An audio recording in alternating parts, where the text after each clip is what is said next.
ನನ್ನ ಹೆಸರು ಭೂಮಿ. ನಮ್ಮದು ಸಣ್ಣ ಊರು, ಕಿರಿದಾದ ಬೀದಿಗಳು ಮತ್ತು ಒಂದು ಸಣ್ಣ ಮನೆ. ನಾವು 3 ಕೋಣೆಗಳ ಮನೆಯಲ್ಲಿ ವಾಸಿಸುತ್ತಿದ್ದೆವು. ನನ್ನ ಚಿಕ್ಕಮ್ಮ ಯಾವಾಗಲೂ ಹೇಳ್ತಿದ್ರು, ನಾವಿಲ್ದಿದ್ರೆ ನೀವಿಂದು ರಸ್ತೆಯಲ್ಲಿ ಇರ್ತಿದ್ರಿ ಅಂತ. ಅವರು ಅದೇ ಮಾತನ್ನು ಮತ್ತೆ ಮತ್ತೆ ಹೇಳ್ತಿದ್ರು. ಬಾಲ್ಯದಿಂದಲೂ ಅವರ ನಾಲಿಗೆಯಲ್ಲಿ ವಿಷವನ್ನು ಮಾತ್ರ ನಾನು ನೋಡಿದ್ದೆ. ನನ್ನ ತಂದೆ ಸಾಮಾನ್ಯ ದರ್ಜಿ. ಅವರು ಯಾರಿಗೂ ಉತ್ತರಿಸ್ತಿರ್ಲಿಲ್ಲ. ಅವರು ತಮ್ಮ ಕೆಲಸವನ್ನು ಪ್ರಾಮಾಣಿಕವಾಗಿ ಮಾಡ್ತಿದ್ರು. ಒಂದು ಸಣ್ಣ ಕೋಣೆ ಅವರ ಕಾರ್ಯಾಗಾರವಾಗಿತ್ತು. ಅವರ ಯಂತ್ರಗಳ ಶಬ್ದ ಮತ್ತು ಬೆವರಿನ ವಾಸನೆ ಅಲ್ಲಿ ಇರ್ತಿತ್ತು. ಬಟ್ಟೆ ಹೊಲಿಯುವಾಗ ಒಂದು ದಿನ ನನ್ನ ಮಗಳು ತುಂಬಾ ಎತ್ತರಕ್ಕೆ ತಲುಪಲಿ ಅಂತ ಅವರು ಪ್ರಾರ್ಥಿಸುತ್ತಿದ್ದರು. ನಾನು ನನ್ನ ತಂದೆಯನ್ನು ಕೇಳುತ್ತಿದ್ದೆ, ನಾವು ನಿಜವಾಗಿಯೂ ತುಂಬಾ ಬಡವರ? ಆಗ ಅವರು ಹೇಳುತ್ತಿದ್ದರು, ಇಲ್ಲ ಮಗಳೇ, ನಾವು ಶ್ರೀಮಂತರಲ್ಲ ಅಷ್ಟೇ ಎನ್ನುತ್ತಿದ್ದರು. ಇದರ ವ್ಯತ್ಯಾಸವನ್ನು ಅರ್ಥ ಮಾಡಿಕೊಳ್ಳಲು ನಾನು ಪ್ರಯತ್ನಿಸಿದೆ. ಆದರೆ ಅರ್ಥ ಮಾಡಿಕೊಳ್ಳಲು ನನಗೆ ಹಲವು ವರ್ಷಗಳು ಬೇಕಾಯಿತು. ನಮ್ಮ ಚಿಕ್ಕಪ್ಪ ನನ್ನ ತಂದೆಯ ಕಿರಿಯ ಸಹೋದರ. ಅವರು ದುಬೈಗೆ ಅಕ್ರಮವಾಗಿ ಹೋಗಿದ್ದರು. ಅಲ್ಲಿಗೆ ಹೋಗಲು ಅವರು ನನ್ನ ತಾಯಿಯ ಆಭರಣಗಳು ಮತ್ತು ತಂದೆಯ ಹೊಲಿಗೆ ಯಂತ್ರವನ್ನು ಮಾರಾಟ ಮಾಡಿದ್ದಾರೆಂದು ಬಹಳ ಕಡಿಮೆ ಜನರಿಗೆ ತಿಳಿದಿದೆ. ಆದರೆ ತಂದೆ ಮತ್ತೆ ಹೊಸ ಯಂತ್ರ ಖರೀದಿಸಿದ್ರು. ಆದರೆ ಯಾರಿಗೂ ಏನನ್ನೂ ಹೇಳಿಲ್ಲ. ಆ ಸತ್ಯ ಅವರ ಕಣ್ಣುಗಳಲ್ಲಿ ಶಾಶ್ವತವಾಗಿ ಅಡಗಿತ್ತು. ಕೆಲವು ವರ್ಷಗಳಲ್ಲಿ ಚಿಕ್ಕಪ್ಪ ಸಾಕಷ್ಟು ಹಣ ಸಂಪಾದಿಸಿದ್ರು ಮತ್ತು ದೊಡ್ಡ ಕಾರು ಖರೀದಿಸಿದ್ರು. ಬ್ರ್ಯಾಂಡೆಡ್ ಬಟ್ಟೆಗಳು, ದುಬಾರಿ ಮೊಬೈಲ್ ಮತ್ತು ಎಲ್ಲವೂ ಅವರಲ್ಲಿತ್ತು. ಅವರ ಮಕ್ಕಳು ದುಬಾರಿ ಶಾಲೆಗಳಲ್ಲಿ ಓದುತ್ತಿದ್ದರು, ಇಂಗ್ಲಿಷ್ ಮಾತನಾಡುತ್ತಿದ್ದರು ಮತ್ತು ಪ್ರತಿ ರಜೆಯಲ್ಲೂ ಸುತ್ತಾಡಲು ಹೋಗುತ್ತಿದ್ದರು. ನಾನು ಸರ್ಕಾರಿ ಶಾಲೆಯ ವಿದ್ಯಾರ್ಥಿಯಾಗಿದ್ದೆ. ನನ್ನ ಸಮವಸ್ತ್ರವು ಹರಿದು ಹೋಗ್ತಿತ್ತು. ನನ್ನ ತಾಯಿ ಪ್ರತಿ ವಾರ ನನ್ನ ಬೂಟುಗಳನ್ನು ಪಾಲಿಶ್ ಮಾಡ್ತಿದ್ರು. ಆಗ ಮಾತ್ರ ಅವು ಹೊಸದಾಗಿ ಕಾಣುತ್ತಿದ್ದವು. ನನ್ನ ವಯಸ್ಸಿಗೆ ಮುಂಚೆಯೇ ನಾನು ಬುದ್ಧಿವಂತನಾಗಿದ್ದೆ.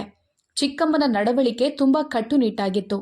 ಅವರು ನಮ್ಮ ಮನೆಗೆ ಬಂದಾಗಲೆಲ್ಲ ಅವರ ಕಣ್ಣುಗಳಲ್ಲಿ ನಮ್ಮ ಬಗ್ಗೆ ದ್ವೇಷ ಮಾತ್ರ ಇತ್ತು. ಒಮ್ಮೆ ಅವರು, ಭೂಮಿ, ನೀನು ಕೂಡ ಓದಿ ಏನಾದರೂ ಮಾಡು, ಇದರಿಂದ ನಾವು ನಿಮಗೆ ಅನುಕೂಲವಾಗಿರೋದನ್ನು ತಪ್ಪಿಸ್ಬೋದು, ಭಿಕ್ಷುಕರಂತಂದು ಎಂದು ಹೇಳ್ತಿದ್ರು.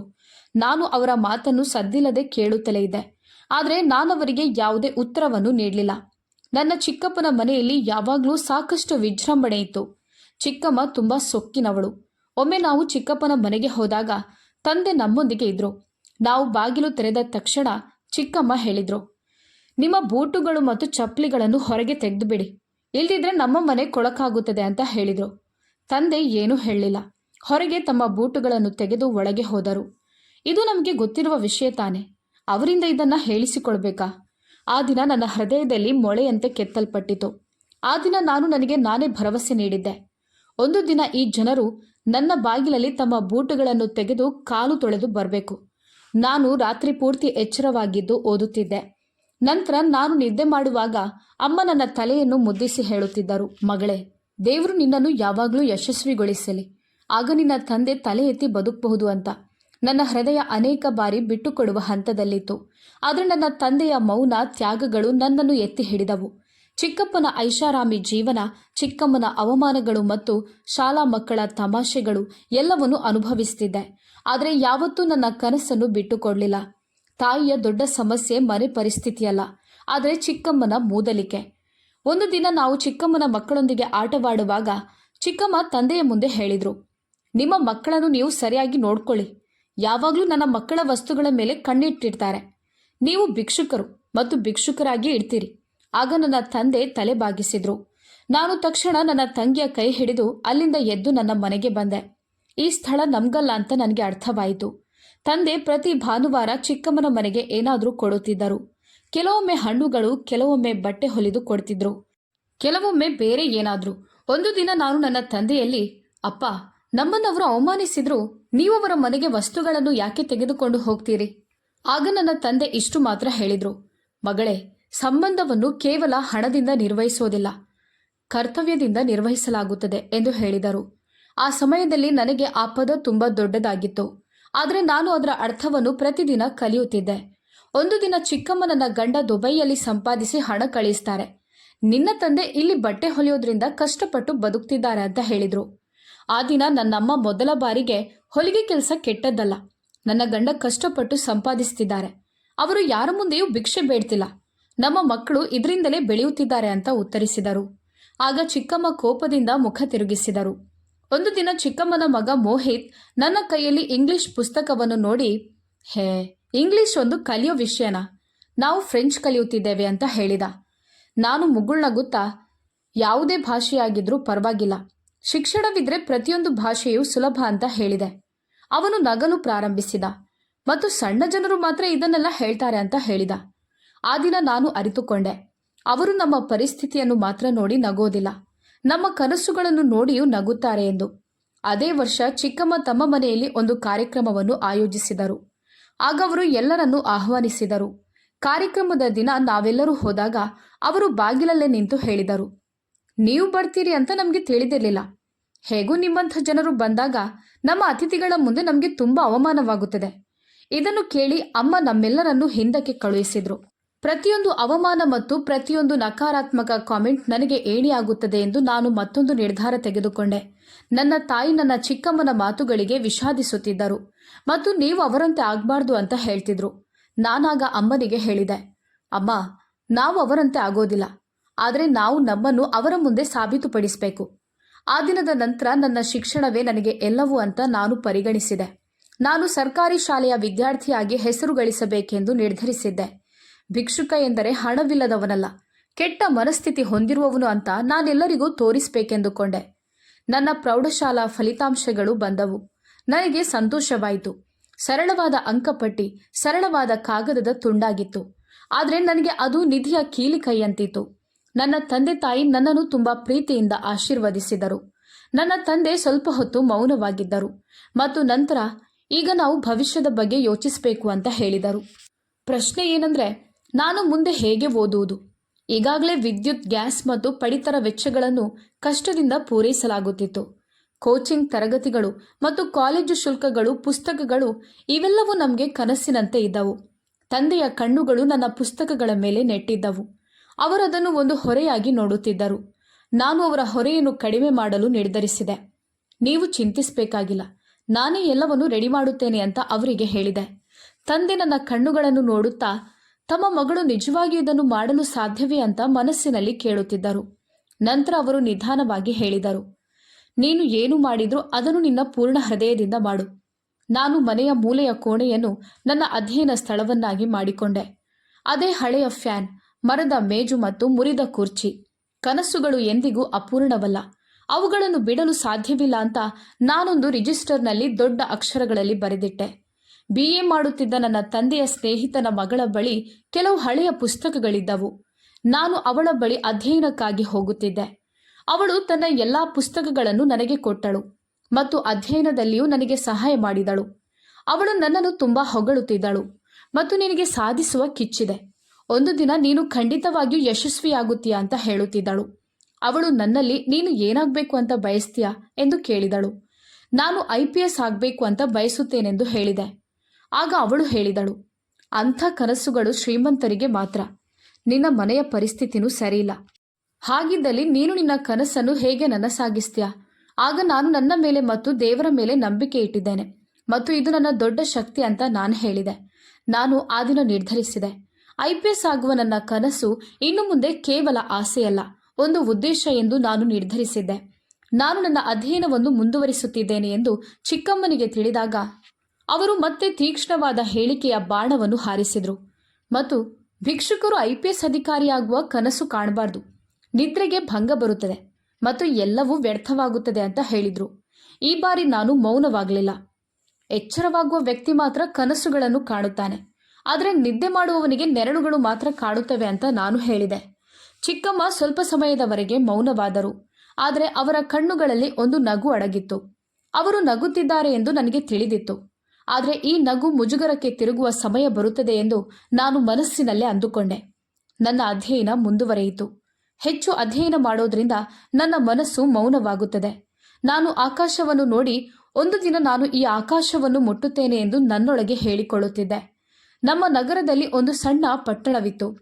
ಅಲ್ಲಿ ಅಗತ್ಯವಿರುವ ಎಲ್ಲವೂ ಲಭ್ಯವಿತ್ತು. ಅಲ್ಲೊಂದು ಸಣ್ಣ ಗ್ರಂಥಾಲಯವೂ ಇತ್ತು. ಅನುಕೂಲವೆಂದರೆ ಅದು ನಮ್ಮ ಪ್ರದೇಶಕ್ಕೆ ಹತ್ತಿರದಲ್ಲಿತ್ತು. ಅಮ್ಮ ನನ್ನನ್ನು ಕಾಲ್ನಡಿಗೆಯಲ್ಲಿ ಬಿಡುತ್ತಿದ್ದರು ಮತ್ತು ನಂತರ ಕೆಲವು ಗಂಟೆಗಳ ನಂತರ ನನ್ನನ್ನು ಕರೆತರುತ್ತಿದ್ದರು. ನಾನು ಪ್ರತಿದಿನ ಅಲ್ಲಿಗೆ ಹೋಗಲು ಪ್ರಾರಂಭಿಸಿದೆ. ಅದೊಂದು ಸಣ್ಣ ಸ್ಥಳವಾಗಿತ್ತು, ಆದರೆ ಮೌನವಾಗಿತ್ತು. ಒಂದು ದಿನ ಒಬ್ಬರು ಅಂಕಲ್ ನನ್ನನ್ನು ಅಲ್ಲಿ ನೋಡಿ, ಮಗಳೇ, ನೀನು ಪ್ರತಿದಿನ ಇಲ್ಲಿಗೆ ಬರ್ತೀಯಾ? ನೀನೇನು ಓದ್ತಿದ್ಯಾ ಎಂದು ಕೇಳಿದರು. ನಾನು, ಅಂಕಲ್, ನಾನು IPSಗೆ ತಯಾರಿ ನಡೆಸುತ್ತಿದ್ದೇನೆ ಅಂತ ಹೇಳಿದೆ. ಅವರು ನಗಲು ಪ್ರಾರಂಭಿಸಿದರು ಮತ್ತು ನಿನ್ನಲ್ಲಿ ಅಷ್ಟು ಧೈರ್ಯವಿದ್ಯಾ? ನಾನು ನಿವೃತ್ತ ಪ್ರಾಧ್ಯಾಪಕ. ನಿನ್ಗೇನಾದರೂ ಅರ್ಥವಾಗದಿದ್ರೆ ನೀನು ನನ್ನ ಸಹಾಯವನ್ನು ತೆಗೆದುಕೊಳ್ಳಬಹುದು ಅಂತ ಹೇಳಿದ್ರು. ಈ ಸಣ್ಣ ಸಣ್ಣ ಜನರು ನನ್ನ ಪ್ರಯಾಣದಲ್ಲಿ ದೊಡ್ಡ ಬೆಂಬಲವಾದರು. ಕೆಲವೊಮ್ಮೆ ತಂದೆ ನನ್ನ ನೋಟ್ಸ್ ನೋಡುತ್ತಿದ್ದರು. ಅದನ್ನು ನೋಡಿದಾಗ ಅವರು ಹೆಮ್ಮೆ ಪಡುತ್ತಾರೆಂದು ನನಗೆ ತಿಳಿದಿತ್ತು. ಆದರೆ ಅವರು ಅದನ್ನು ತೋರಿಸುತ್ತಿರಲಿಲ್ಲ. ಒಂದು ದಿನ ನಾನವರಿಗೆ ಹೇಳಿದೆ, ನಾನು ಅಧಿಕಾರಿಯಾದಾಗ ನಾನು ನಿಮಗಾಗಿ ಮೊದಲು ಖರೀದಿಸುವುದು ಹೊಸ ತಂತ್ರಜ್ಞಾನವಿರುವ ಹೊಲಿಗೆ ಯಂತ್ರ ಎಂದು. ತಂದೆ ನಗುತ್ತಾ ಹೇಳಿದರು, ಹೊಲಿಗೆ ಯಂತ್ರವಲ್ಲ, ನನ್ನ ಮಗಳು ಯಶಸ್ಸಿನ ಉತ್ತುಂಗವನ್ನು ತಲುಪಲಿ ಅಂತ ಪ್ರಾರ್ಥಿಸುತ್ತೇನೆ. ನನ್ನ ತಂದೆ ನನ್ನ ಯಶಸ್ಸಿನ ಬಗ್ಗೆ ಹೆಚ್ಚು ಸಂತೋಷ ಪಡುತ್ತಿದ್ದಾರೆಂದು ನಾನು ಅರಿತುಕೊಂಡ ಸಮಯ ಇದು. ಈಗ ನಾನು ಪರೀಕ್ಷೆಗಳಿಗೆ ತಯಾರಿ ನಡೆಸುತ್ತಿರಲಿಲ್ಲ. ನನ್ನ ಕನಸಿನ ಪ್ರಕಾರ ನನ್ನ ಇಡೀ ಅಸ್ತಿತ್ವವನ್ನು ರೂಪಿಸಿಕೊಳ್ಳುತ್ತಿದ್ದೆ. ನಾನೊಬ್ಬ ಸಾಮಾನ್ಯ ದರ್ಜಿಯ ಮಗಳು, ಆದರೆ ನನ್ನೊಳಗೆ ಧೈರ್ಯ ಜಾಗೃತವಾಗಿತ್ತು ಮತ್ತು ಒಂದು ದಿನ ಈ ಧೈರ್ಯವು ಪ್ರಪಂಚದ ಮುಂದೆ ಬರಲಿದೆ. ನನ್ನ ತಂದೆಯ ಸ್ನೇಹಿತನ ಮಗಳು ಪ್ರಿಯಾಂಕಾ ಜೊತೆ ನನ್ನ ಅಧ್ಯಯನ ಚೆನ್ನಾಗಿ ನಡೆಯುತ್ತಿತ್ತು. ನಾನು ಪ್ರತಿದಿನ ಹೊಸದನ್ನು ಕಲಿಯಬೇಕಾಯಿತು ಮತ್ತು ನಂತರ ನನ್ನ ಮತ್ತು ಸಮಯದ ನಡುವೆ ಸ್ಪರ್ಧೆ ಇದೆ ಎಂಬಂತೆ ನಾನು ನನ್ನನ್ನು ಪರೀಕ್ಷಿಸಿಕೊಳ್ಳುತ್ತಿದ್ದೆ. ಪ್ರಿಯಾಂಕಾಗೆ ಟಚ್ ಮೊಬೈಲ್ ಇತ್ತು. ಅವಳ ಮನೆಯ ಸ್ಥಿತಿ ತುಂಬ ಚೆನ್ನಾಗಿತ್ತು. ಮನೆಯಲ್ಲಿ ವೈಫೈ ಇತ್ತು. ನಾನು ನನ್ನ ತಂದೆಯ ಅನುಮತಿ ಪಡೆದು ಅವಳ ಮನೆಗೆ ಹೋಗಿ ಇಂಟರ್ನೆಟ್ನಿಂದ ವಿಷಯಗಳನ್ನು ಓದಲು ಪ್ರಾರಂಭಿಸಿದೆ. ಪ್ರತಿದಿನ 1 ಗಂಟೆ ನಾನು ಅವಳ ಮೊಬೈಲ್ನಲ್ಲಿ ವಿವಿಧ ರೀತಿಯ ವಿಷಯಗಳನ್ನು ಹುಡುಕ್ತಿದ್ದೆ. ಆ 1 ಗಂಟೆ ನನ್ನ ದಿನದ ಅತ್ಯಂತ ಅಮೂಲ್ಯ ಸಮಯವಾಗಿತ್ತು. ಪ್ರಿಯಾಂಕಾ ಈ ಪ್ರಯಾಣದಲ್ಲಿ ನನಗೆ ತುಂಬ ಸಹಾಯ ಮಾಡುತ್ತಿದ್ದಳು. ಮನೆಗೆ ಹಿಂತಿರುಗಿದ ನಂತರವೂ ನಾನು ಅಧ್ಯಯನ ಮಾಡುತ್ತಿದ್ದೆ. ನನ್ನ ತಾಯಿ ಹೇಳುತ್ತಿದ್ರು, ಮಗಳೇ, ನೀನು ಸುಸ್ತಾಗಿರಬೇಕು, ಸ್ವಲ್ಪ ವಿಶ್ರಾಂತಿ ತೆಗೆದುಕೋ ಎಂದು. ಆದರೆ ನನ್ನ ಉತ್ತರವಂದ್ರೆ, ನಾನು ಇಂದು ವಿಶ್ರಾಂತಿ ಪಡೆಯದಿದ್ದರೆ ಇಡೀ ಜೀವನ ಆರಾಮವಾಗಿ ಸಾಗುತ್ತದೆ. ಮನೆಯಲ್ಲಿ ಅಮ್ಮ ನನ್ನ ಜೊತೆಗಿದ್ದರು, ಆದರೆ ಚಿಕ್ಕಮ್ಮನ ನಾಲಿಗೆ ದಿನೇ ದಿನೇ ಹರಿತವಾಗ್ತಿತ್ತು. ಒಂದು ದಿನ ಅಪ್ಪ ಬಟ್ಟೆ ಕೊಡಲು ಅವರ ಮನೆಗೆ ಹೋದಾಗ ಹಿಂತಿರುಗುವಾಗ ಅವರ ಮುಖದಲ್ಲಿ ವಿಚಿತ್ರವಾದ ಮೌನವಿತ್ತು. ನಾನೇನನ್ನೂ ಕೇಳಲಿಲ್ಲ. ಆದರೆ ಸಂಜೆ ಚಿಕ್ಕಮ್ಮನ ಧ್ವನಿ ಬೀದಿಯಲ್ಲಿ ಪ್ರತಿಧ್ವನಿಸ್ತಿತ್ತು. ದುಬೈನಲ್ಲಿ ಕುಳಿತಿರುವ ನನ್ನ ಗಂಡ ನನಗೆ ಎಲ್ಲಾ ಸೌಲಭ್ಯಗಳನ್ನು ನೀಡಿದ್ದಾರೆ. ಇನ್ನು ನಮ್ಮ ಭಾವ ಇನ್ನು ಬೀದಿಯಲ್ಲಿ ಹೊಲಿಗೆ ಯಂತ್ರವನ್ನು ನಡೆಸ್ತಾರೆ. ತಂದೆ ಬಾಗಿಲಿನ ಬಳಿ ಕುಳಿತಿದ್ದರು. ಅವರು ಕಣ್ಣುಗಳನ್ನು ಬಗ್ಗಿಸಿದರು ಮತ್ತು ನಾನು ಕೂಡ ಮೌನವಾಗಿದ್ದೆ. ನನ್ನ ಹೃದಯ ಮತ್ತಷ್ಟು ಕುಗ್ಗುವ ಬದಲು ನಾನು ಎದ್ದು ನಿಂತೆ. ನಾನು ಇನ್ನು ಮುಂದೆ ಮೌನವನ್ನು ಸಹಿಸಲಾರೆ. ಒಂದು ದಿನ ಚಿಕ್ಕಮ್ಮನ ಮಗಳು ಜಾನ್ವಿ ನನ್ನ ಬಳಿ ಬಂದು, ಅಮ್ಮ ಹೇಳ್ತಿದ್ಲು, ನೀನು ಗ್ರಂಥಾಲಯದಲ್ಲಿ ಪುಸ್ತಕಗಳನ್ನು ಹಿಡಿದು ಏನ್ ಮಾಡ್ತೀಯಾ? ಅದರ ಬದಲು ಏನಾದರೂ ಕೆಲಸ ಮಾಡು. ನಿನಗೆ ಕೆಲಸ ಹುಡುಕ್ಬೋದು. ನಿನ್ನಂಥ ಜನರು ಪಾತ್ರೆಗಳನ್ನು ತೊಳೆಯುವುದು ಗುಡಿಸೋದಕ್ಕೆ ಲಾಯಕ್ಕು. ನಾನು ಪಾತ್ರೆಗಳನ್ನು ತೊಳೆಯುತ್ತೇನೆ ಮತ್ತು ನಿಮ್ಮ ಯೋಚನೆಯನ್ನು ತೊಳೆಯುತ್ತೇನೆ, ಆದರೆ ಸಮಯ ಬಂದಾಗ ಅಂತ ಹೇಳಿದೆ. ಅವಳು ನಗುತ್ತಾ ಹೇಳಿದಳು, ಇದು ವಾಸ್ತವ. ನೀನೆಷ್ಟು ಬೇಕಾದರೂ ಓದು, ಆದರೆ ಕೆಲವರು ಯಾವಾಗಲೂ ಅಡಿಯಲ್ಲೇ ಇರ್ತಾರೆ. ನಿನ್ನ ಅಧ್ಯಯನವು ಯಾವುದೇ ವ್ಯತ್ಯಾಸವನ್ನುಂಟು ಮಾಡೋದಿಲ್ಲ. ನಾನು ಮೌನವಾಗಿ ಬಾಗಿಲು ಮುಚ್ಚಿದೆ. ಕೆಲವು ವಿಷಯಗಳಿಗೆ ಸಮಯ ಮಾತ್ರ ಉತ್ತರವನ್ನು ನೀಡುತ್ತದೆ. ಅದರ ನಂತರ ನಾನು ನನ್ನ ಶಿಕ್ಷಣದ ಬಗ್ಗೆ ಹೆಚ್ಚು ಗಮನ ಹರಿಸಲು ಪ್ರಾರಂಭಿಸಿದೆ ಮತ್ತು ನನ್ನ ದಿನಚರಿಯನ್ನು ಬದಲಾಯಿಸಿದೆ. ಬೆಳಿಗ್ಗೆ ಬೇಗನೆ ಎದ್ದು ಹಗಲಿನಲ್ಲಿ ಮನೆ ಕೆಲಸಗಳಲ್ಲಿ ತಾಯಿಗೆ ಸಹಾಯ ಮಾಡ್ತಿದ್ದೆ ಮತ್ತು ಅದರ ನಂತರ ಓದು ಮಾತ್ರ. ನನಗೆ ಒಂದು ಕ್ಷಣವೂ ಸಮಯ ವ್ಯರ್ಥವಾಗಲಿಲ್ಲ. ತಾಯಿ ಹೇಳ್ತಿದ್ರು, ಮಗಳೇ, ನೀನು ಸುಸ್ತಾಗಿರಬೇಕು. ಆಗ ನಾನು ಹೇಳ್ತಿದ್ದೆ, ಅಮ್ಮ, ನಾನು ನನ್ನದಲ್ಲ, ನನ್ನ ತಂದೆಯ ಗೌರವವನ್ನು ಉಳಿಸಿಕೊಳ್ಳಲು ಬಯಸುತ್ತೇನೆ. ಈಗ ನೆರೆಹೊರೆಯ ಮಹಿಳೆಯರು ಸಹ ಚಿಕ್ಕಮ್ಮನ ಮಾತಿನಿಂದ ಪ್ರಭಾವಿತರಾಗಲು ಪ್ರಾರಂಭಿಸಿದ್ದರು. ಕೆಲವರು ಬೆನ್ನ ಹಿಂದೆ ಹೇಳುತ್ತಿದ್ದರು, ಒಬ್ಬ ದರ್ಜಿಯ ಮಗಳು ಅಧಿಕಾರಿಯಾಗಲು ಹೊರಟಿದ್ದಾಳೆ. ಕೆಲವರು ನಗ್ತಿದ್ರು, ಕನಸು ಕಾಣೋದಕ್ಕೂ ಒಂದು ಯೋಗ್ಯತೆ ಬೇಡವಾ ಅಂತ. ನಾನು ನನ್ನ ತಾಯಿಗೆ ಹೇಳಿದೆ, ಈ ಜನರು ನಮ್ಮ ಬಗ್ಗೆ ಮಾತನಾಡುತ್ತಿದ್ದಾರೆ ಎಂದು. ತಾಯಿ ಮುಗುಳ್ನಗುತ್ತಾ ಹೇಳಿದರು, ಮಗಳೇ, ಜನರು ರಾಜನ ಬಗ್ಗೆ ಅವನ ಬೆನ್ನ ಹಿಂದೆ ಕೆಟ್ಟದಾಗಿ ಮಾತನಾಡ್ತಾರೆ ಮತ್ತು ನೀನು ಕೇವಲ ಸಾಮಾನ್ಯ ವ್ಯಕ್ತಿ. ಪ್ರತಿದಿನ ಚಿಕ್ಕಮ್ಮ ನಮ್ಮ ವಿರುದ್ಧ ಹೊಸ ಕಾಮೆಂಟ್ ಮಾಡುವ ಬಗ್ಗೆ ಯೋಚಿಸುತ್ತಿದ್ದಳು. ಒಂದು ದಿನ ಹೇಳಿದ್ರು, ನಿನಗೆ ಈ ಪುಸ್ತಕಗಳು ಮತ್ತು ನೋಟ್ಸ್ ನೋಡುತ್ತಾ ಏನನಿಸುತ್ತೆ? ನೀನು IPS ಅಧಿಕಾರಿ ಆಗ್ತೀಯ ಅಂತನಾ? ನಿಮ್ಮಂಥ ಜನರು ಫೈಲ್ಗಳನ್ನು ಎತ್ತುವ ಕೆಲಸಕ್ಕೇನೆ ಲಾಯಕ್ಕಿಲ್ಲ ಎಂದು ಹೇಳಿದರು. ಈ ಬಾರಿ ತಂದೆ ಕೂಡ ಅಲ್ಲಿ ಕುಳಿತಿದ್ದರು. ನಾನವರನ್ನು ನೋಡಿದೆ ಮತ್ತು ಎಲ್ಲವನ್ನೂ ಸಹಿಸಿಕೊಳ್ಳೋದು ಈಗ ಅವರಿಗೆ ಅಭ್ಯಾಸವಾಗಿ ಬಿಟ್ಟಿದೆ ಎಂಬಂತೆ ಅವರು ಕಣ್ಣು ಮುಚ್ಚಿದರು.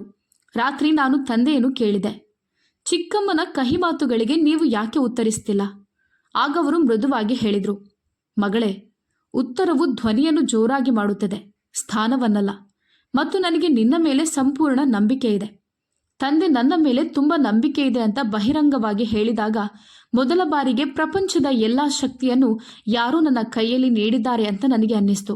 ಈಗ ನಾನು ಹಿಂದೆ ಸರಿಯಬಾರದು ಎಂದು ನನಗೆ ತಿಳಿದಿತ್ತು. ನಾನು IPS ಅಧಿಕಾರಿಯಾಗಲು ಪರೀಕ್ಷೆಯನ್ನು ತೆಗೆದುಕೊಳ್ಳಲು ಹೊರಟಿದ್ದಾಗ ನನ್ನ ತಂದೆ ಕೇಳಿದ್ರು, ಮಗಳೇ, ನೀನು ಏನು ಯೋಚಿಸ್ತೀಯಾ? ನೀನಿದನ್ನು ಮಾಡಲು ಸಾಧ್ಯವಾಗುತ್ತದೆ ಎಂದು ಕೇಳಿದ್ರು. ನಾನು, ಅಪ್ಪ, ನನಗೆ ನನ್ನ ಮೇಲೆ ಸಂಪೂರ್ಣ ನಂಬಿಕೆ ಇದೆ. ಆಗ ಅಪ್ಪ ಬಹಳ ಸಮಯದಿಂದ ನನ್ನನ್ನು ನೋಡುತ್ತಲೇ ಇದ್ದರು. ನಂತರ, ಮಗಳೇ, ನೀನು ಹುಟ್ಟಿದಾಗ ದೇವರು ನಿನ್ನನ್ನು ನಮ್ಮ ಹಣೆಬರಹವನ್ನು ಬದಲಾಯಿಸಲು ಕಳುಹಿಸಿದ್ದಾನೆಂದು ನಾನೆಂದಿಗೂ ಭಾವಿಸಿರಲಿಲ್ಲ. ಬಹುಶಃ ವಿಧಿ ಈಗಾಗಲೇ ಬರೆಯಲ್ಪಟ್ಟಿದೆ ಅಂತ ನಾನು ಭಾವಿಸಿದ್ದೆ. ಆದರೆ ಅದನ್ನು ಹೇಗೆ ಬರೆಯಬೇಕೆಂದು ತಿಳಿದಿರುವವನು ಅದನ್ನೆಂದಿಗೂ ಬದಲಾಯಿಸಲು ಸಾಧ್ಯವಿಲ್ಲ. ಈಗ ನನ್ನ ಕನಸು ಕೇವಲ ಗುರಿಯಾಗಿರಲಿಲ್ಲ, ಅದು ನನ್ನೊಳಗೆ ಉರಿಯುವ ಬೆಂಕಿಯಾಗಿತ್ತು. ಒಂದು ದಿನ ನಾನು ಈ ಪ್ರದೇಶ, ಈ ಬೀದಿ, ಸಂಬಂಧಿಕರ ಪಿತೂರಿಗಳು ನನ್ನ ಗುರಿಯ ಹಾದಿಯಲ್ಲಿ ನಡೆಯಲು ನನಗೆ ಅಡಚಣೆಯಾಗುತ್ತಿವೆ ಅಂತ ಅರಿತುಕೊಂಡೆ. ಇನ್ನು ಮುಂದಿನ ಹೆಜ್ಜೆ ಉತ್ತಮ ವಾತಾವರಣ, ಪರೀಕ್ಷೆಗೆ ತಯಾರಿ ಮಾಡಲು ಪುಸ್ತಕಗಳು ಮತ್ತು ನನ್ನನ್ನು ಸಾಬೀತುಪಡಿಸಲು ಅವಕಾಶವಿರುವ ನಗರಕ್ಕೆ ಹೋದರೆ ಒಳ್ಳೆಯದು ಅಂತ ನಾನು ಭಾವಿಸಿದೆ. ನನ್ನ ಕಾಲೇಜು ನಗರದಲ್ಲಿಯೇ ಇದೆ. ಆದ್ದರಿಂದ ನಾನು ಪರೀಕ್ಷೆಯನ್ನು ಬರೆಯಲು ಅಲ್ಲಿಗೆ ಹೋಗಬೇಕು ಎಂದು ನಾನು ತಂದೆಗೆ ಹೇಳಿದೆ. ನಾನು ಕೆಲವು ದಿನಗಳ ಕಾಲ ನಗರದಲ್ಲಿಯೇ ಇದ್ದು ಅಲ್ಲಿ ಅಧ್ಯಯನ ಮಾಡಲು ಬಯಸುತ್ತೇನೆ. ಇದರಿಂದ ನನ್ನ ಗಮನ ಇಲ್ಲಿನ ನಿಷ್ಪ್ರಯೋಜಕ ವಿಷಯಗಳಿಂದ ಬೇರೆಡೆಗೆ ತಿರುಗಬಹುದು ಎಂದೆ. ಆಗ ಅಪ್ಪ ಹೇಳಿದರು, ಮಗಳೇ, ಆದರೆ ನೀನಲ್ಲಿ ಎಲ್ಲಿ ಉಳಿಯುತ್ತೀಯಾ? ನಾನಲ್ಲೊಂದು ಫ್ಲ್ಯಾಟ್ ಬಾಡಿಗೆಗೆ ಖರೀದಿಸುತ್ತೇನೆ. ಮಕ್ಕಳಿಗೆ ಟ್ಯೂಷನ್ ಹೇಳಿಕೊಡುತ್ತೇನೆ. ನನ್ನ ಖಾತೆಯಲ್ಲಿ ಸ್ವಲ್ಪ ಹಣ ಠೇವಣಿ ಇಟ್ಟಿದ್ದೇನೆ. ಅದನ್ನು ಸಹ ತೆಗೆದುಕೊಳ್ಳುತ್ತೇನೆ. ತಂದೆ ನನ್ನನ್ನು ನೋಡಿ ಮೊದಲ ಬಾರಿಗೆ ನನ್ನ ಪ್ರಸ್ತಾಪಕ್ಕೆ ತಕ್ಷಣ ಆಯಿತು ಅಂತ ಹೇಳಿದರು. ಬಹುಶಃ ಅವರು ಕೂಡ ಈ ವಾತಾವರಣದಿಂದ ಬೇಸತ್ತಿರಬಹುದು. ಅವರ ಬಳಿ ಹಳೆಯ ಹೊಲಿಗೆ ಯಂತ್ರವಿತ್ತು. ಅವರು ಅದನ್ನು ಮಾರಿದರು. ಚಿಕ್ಕಮ್ಮನಿಗೆ ಈ ವಿಷಯ ತಿಳಿದಾಗ ಅವರು ಬಾಗಿಲ ಬಳಿ ನಿಂತು, ನೀವೆಲ್ಲಿಗೆ ಹೋಗ್ತಿದ್ದೀರಿ ಅಂತ ಕೇಳಿದ್ರು. ಅಪ್ಪ, ನಗರಕ್ಕೆ ಹೋಗುತ್ತಿದ್ದೇವೆ, ಕೆಲವು ದಿನಗಳ ಮಟ್ಟಿಗೆ ಅಂತ ಸರಳವಾಗಿ ಉತ್ತರಿಸಿದರು. ಚಿಕ್ಕಮ್ಮ ನಕ್ಕು ಹೇಳಿದರು, ನಗರಕ್ಕೆ ಹೋದ ನಂತರ ನೀವೇನು ಮಾಡ್ತೀರಿ? ನಿಮ್ಗೇನಾದರೂ ಶಿಫಾರಸು ಸಿಗ್ತದಾ? ಅಥವಾ ನೀವು ನಿಮ್ಮ ಕನಸುಗಳ ಹಿಂದೆ ಓಡ್ತಿದ್ದೀರಾ ಎಂದು ವ್ಯಂಗ್ಯವಾಗಿ ಹೇಳಿದರು. ಆಗ ನಾವು ಏನನ್ನೂ ಹೇಳಲಿಲ್ಲ. ನಮ್ಮ ವಸ್ತುಗಳನ್ನೆತ್ತಿಕೊಂಡು ಹಿಂತಿರುಗಿ ನೋಡದೆ ಹೊರಗೆ ಹೋದೆವು. ಚಿಕ್ಕಮ್ಮ ಬಾಗಿಲಲ್ಲಿ ನಿಂತು ನಮ್ಮನ್ನು ನೋಡುತ್ತಿದ್ದಾರೆ, ನಮ್ಮ ಕನಸುಗಳನ್ನು ಗೇಲಿ ಮಾಡುತ್ತಿದ್ದಾರೆ ಎಂದು ನನಗೆ ತಿಳಿದಿತ್ತು. ಆದರೆ ಅವರು ಅರ್ಥ ಮಾಡಿಕೊಳ್ಳುವ ಸಮಯ ಬರುತ್ತದೆ ಅಂತ ಅಂದುಕೊಂಡು ತಿರುಗಿ ನೋಡದೆ ಹೋದೆವು. ನಗರಕ್ಕೆ ಬಂದ ನಂತರ ಎಲ್ಲವೂ ಹೊಸದಾಗಿ ಕಾಣಲು ಪ್ರಾರಂಭಿಸಿತು. ನಗರದ ಬೀದಿಗಳು ನನಗೆ ಅಪರಿಚಿತವಾಗಿದ್ದವು. ಅನೇಕ ಮುಖಗಳು ಮತ್ತು ಲೆಕ್ಕವಿಲ್ಲದಷ್ಟು ಮನೆಗಳು. ನಾವೊಂದು ಸಣ್ಣ ಫ್ಲ್ಯಾಟನ್ನು ಬಾಡಿಗೆಗೆ ಪಡೆದಿದ್ದೆವು. ಅಲ್ಲಿನ ಛಾವಣಿ ಸೋರುತ್ತಿತ್ತು. ಸ್ನಾನಗೃಹದ ನಲ್ಲಿಯಲ್ಲಿ ನೀರು ಸೋರುತ್ತಲೇ ಇತ್ತು. ಆದರೆ ಹಳೆಯ ಪ್ರದೇಶದಲ್ಲಿದ್ದಂತೆ ಅಲ್ಲಿ ಉಸಿರುಗಟ್ಟುವಿಕೆ ಇರಲಿಲ್ಲ. ನನ್ನ ಪರೀಕ್ಷೆಗಳು ಇನ್ನೂ ಪ್ರಾರಂಭವಾಗಿರಲಿಲ್ಲ. ಪರೀಕ್ಷೆಗಳು ಪ್ರಾರಂಭವಾಗಲು ಇನ್ನೂ 5 ತಿಂಗಳುಗಳು ಉಳಿದಿದ್ದವು. ಅಲ್ಲಿಯವರೆಗೆ ನಾನು ಅದಕ್ಕೆ ತಯಾರಿ ನಡೆಸಬೇಕಾಗಿತ್ತು ಮತ್ತು ಸಾಕಷ್ಟು ತರಬೇತಿ ಪಡೆಯಬೇಕಾಗಿತ್ತು. ನಾನು ನಗರದಲ್ಲಿ ನನ್ನ ಕಾಲೇಜು ಅಧ್ಯಯನದ ಮೇಲೆ ಗಮನ ಹರಿಸಬೇಕಾಗಿತ್ತು. ಸಂಜೆ ತರಗತಿಗಳು ನಡೆಯುತ್ತಿದ್ದ ಅಕಾಡೆಮಿಯಲ್ಲಿ ತಯಾರಿಗಾಗಿ ನಾನು ಪ್ರವೇಶ ಪಡೆದಿದ್ದೆ. ಹಗಲಿನಲ್ಲಿ ನಾನೊಂದು ಪ್ರದೇಶದ ಮಕ್ಕಳಿಗೆ ಟ್ಯೂಷನ್ ಕಲಿಸಲು ಪ್ರಾರಂಭಿಸಿದೆ.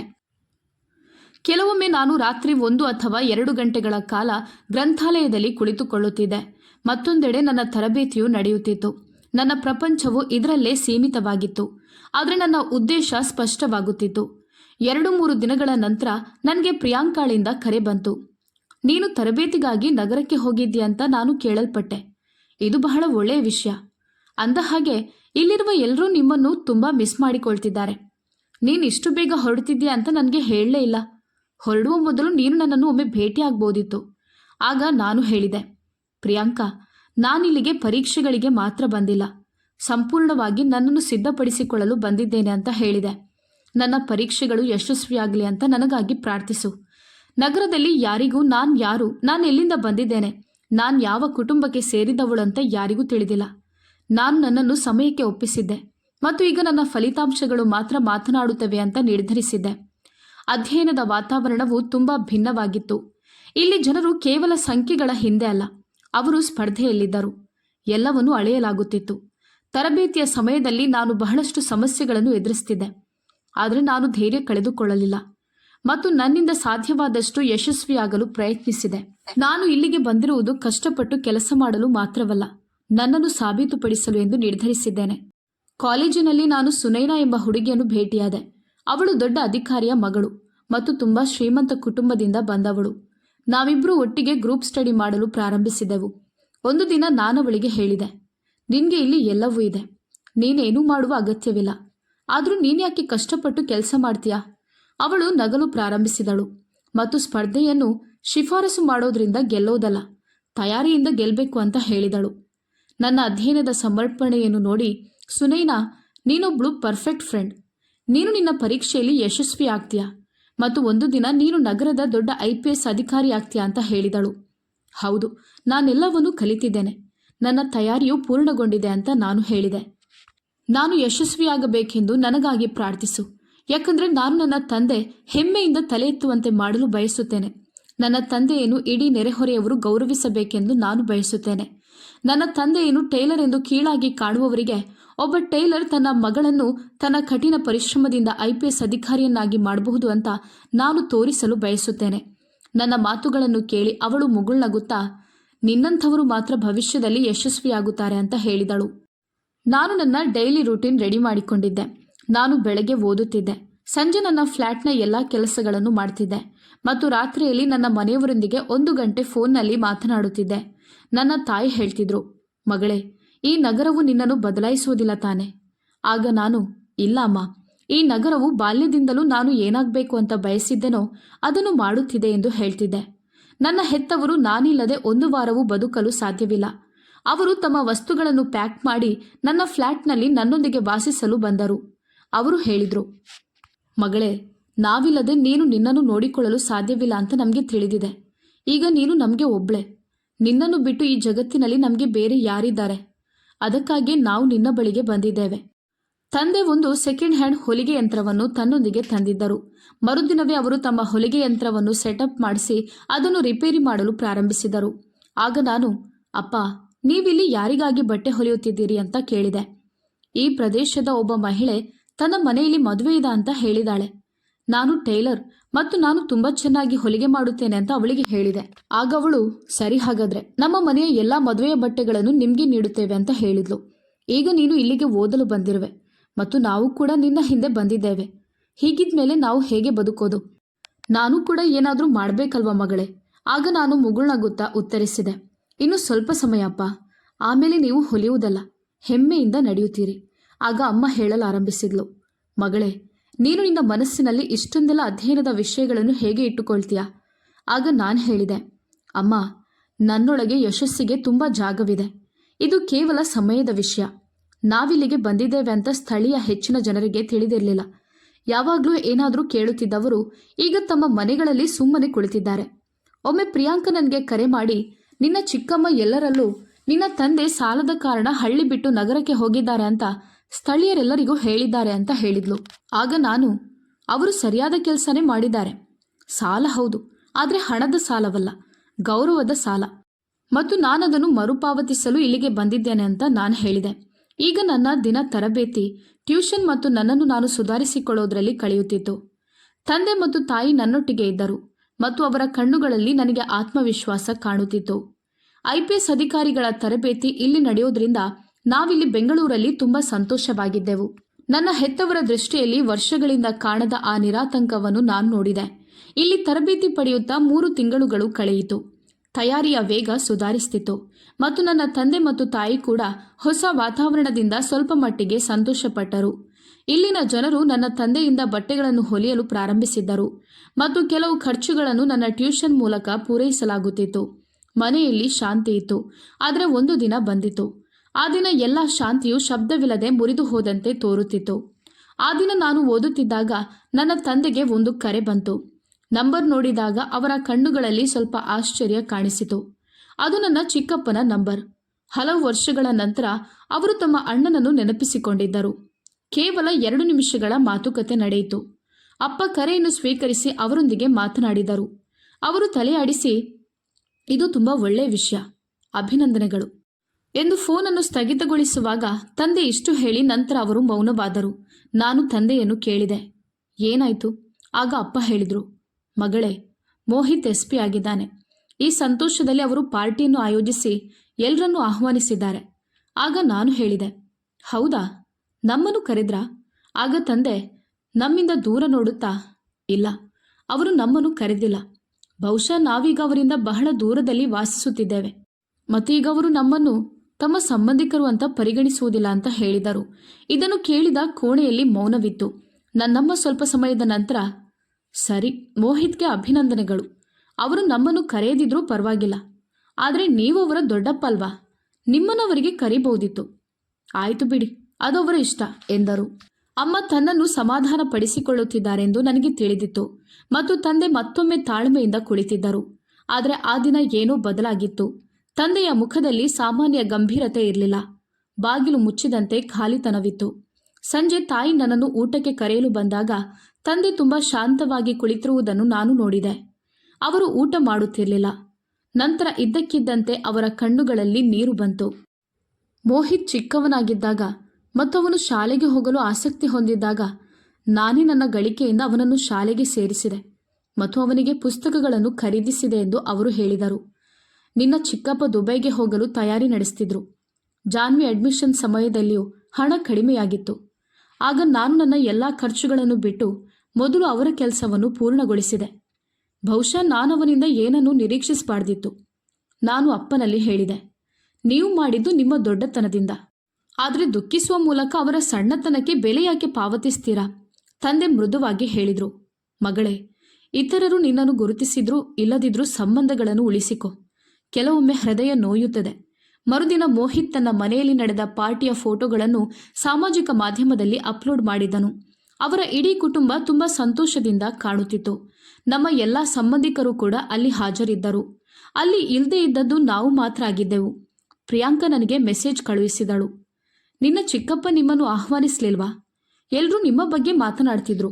ನಾನು ಅವಳಿಗೆ ಯಾವುದೇ ಉತ್ತರವನ್ನು ನೀಡಲಿಲ್ಲ. ನಾವು ಸಕ್ಸಸ್ ಪಾರ್ಟಿಗಳಿಗೆ ಹೋಗೋದಿಲ್ಲ ಅಂತ ಹೇಳಿದೆ. ಸಮಯ ಬಂದಾಗ ನಾವು ನಮ್ಮ ಕಥೆಯನ್ನು ಬರೆಯುತ್ತೇವೆ. ಆ ರಾತ್ರಿ ಅಮ್ಮ ಬಹಳ ಹೊತ್ತು ಎಚ್ಚರವಾಗಿದ್ದರು. ನಾನು ಅವರ ಬಳಿಗೆ ಹೋಗಿ, ಅಮ್ಮ, ನೀವೇನು ಯೋಚಿಸ್ತಿದ್ದೀರಾ?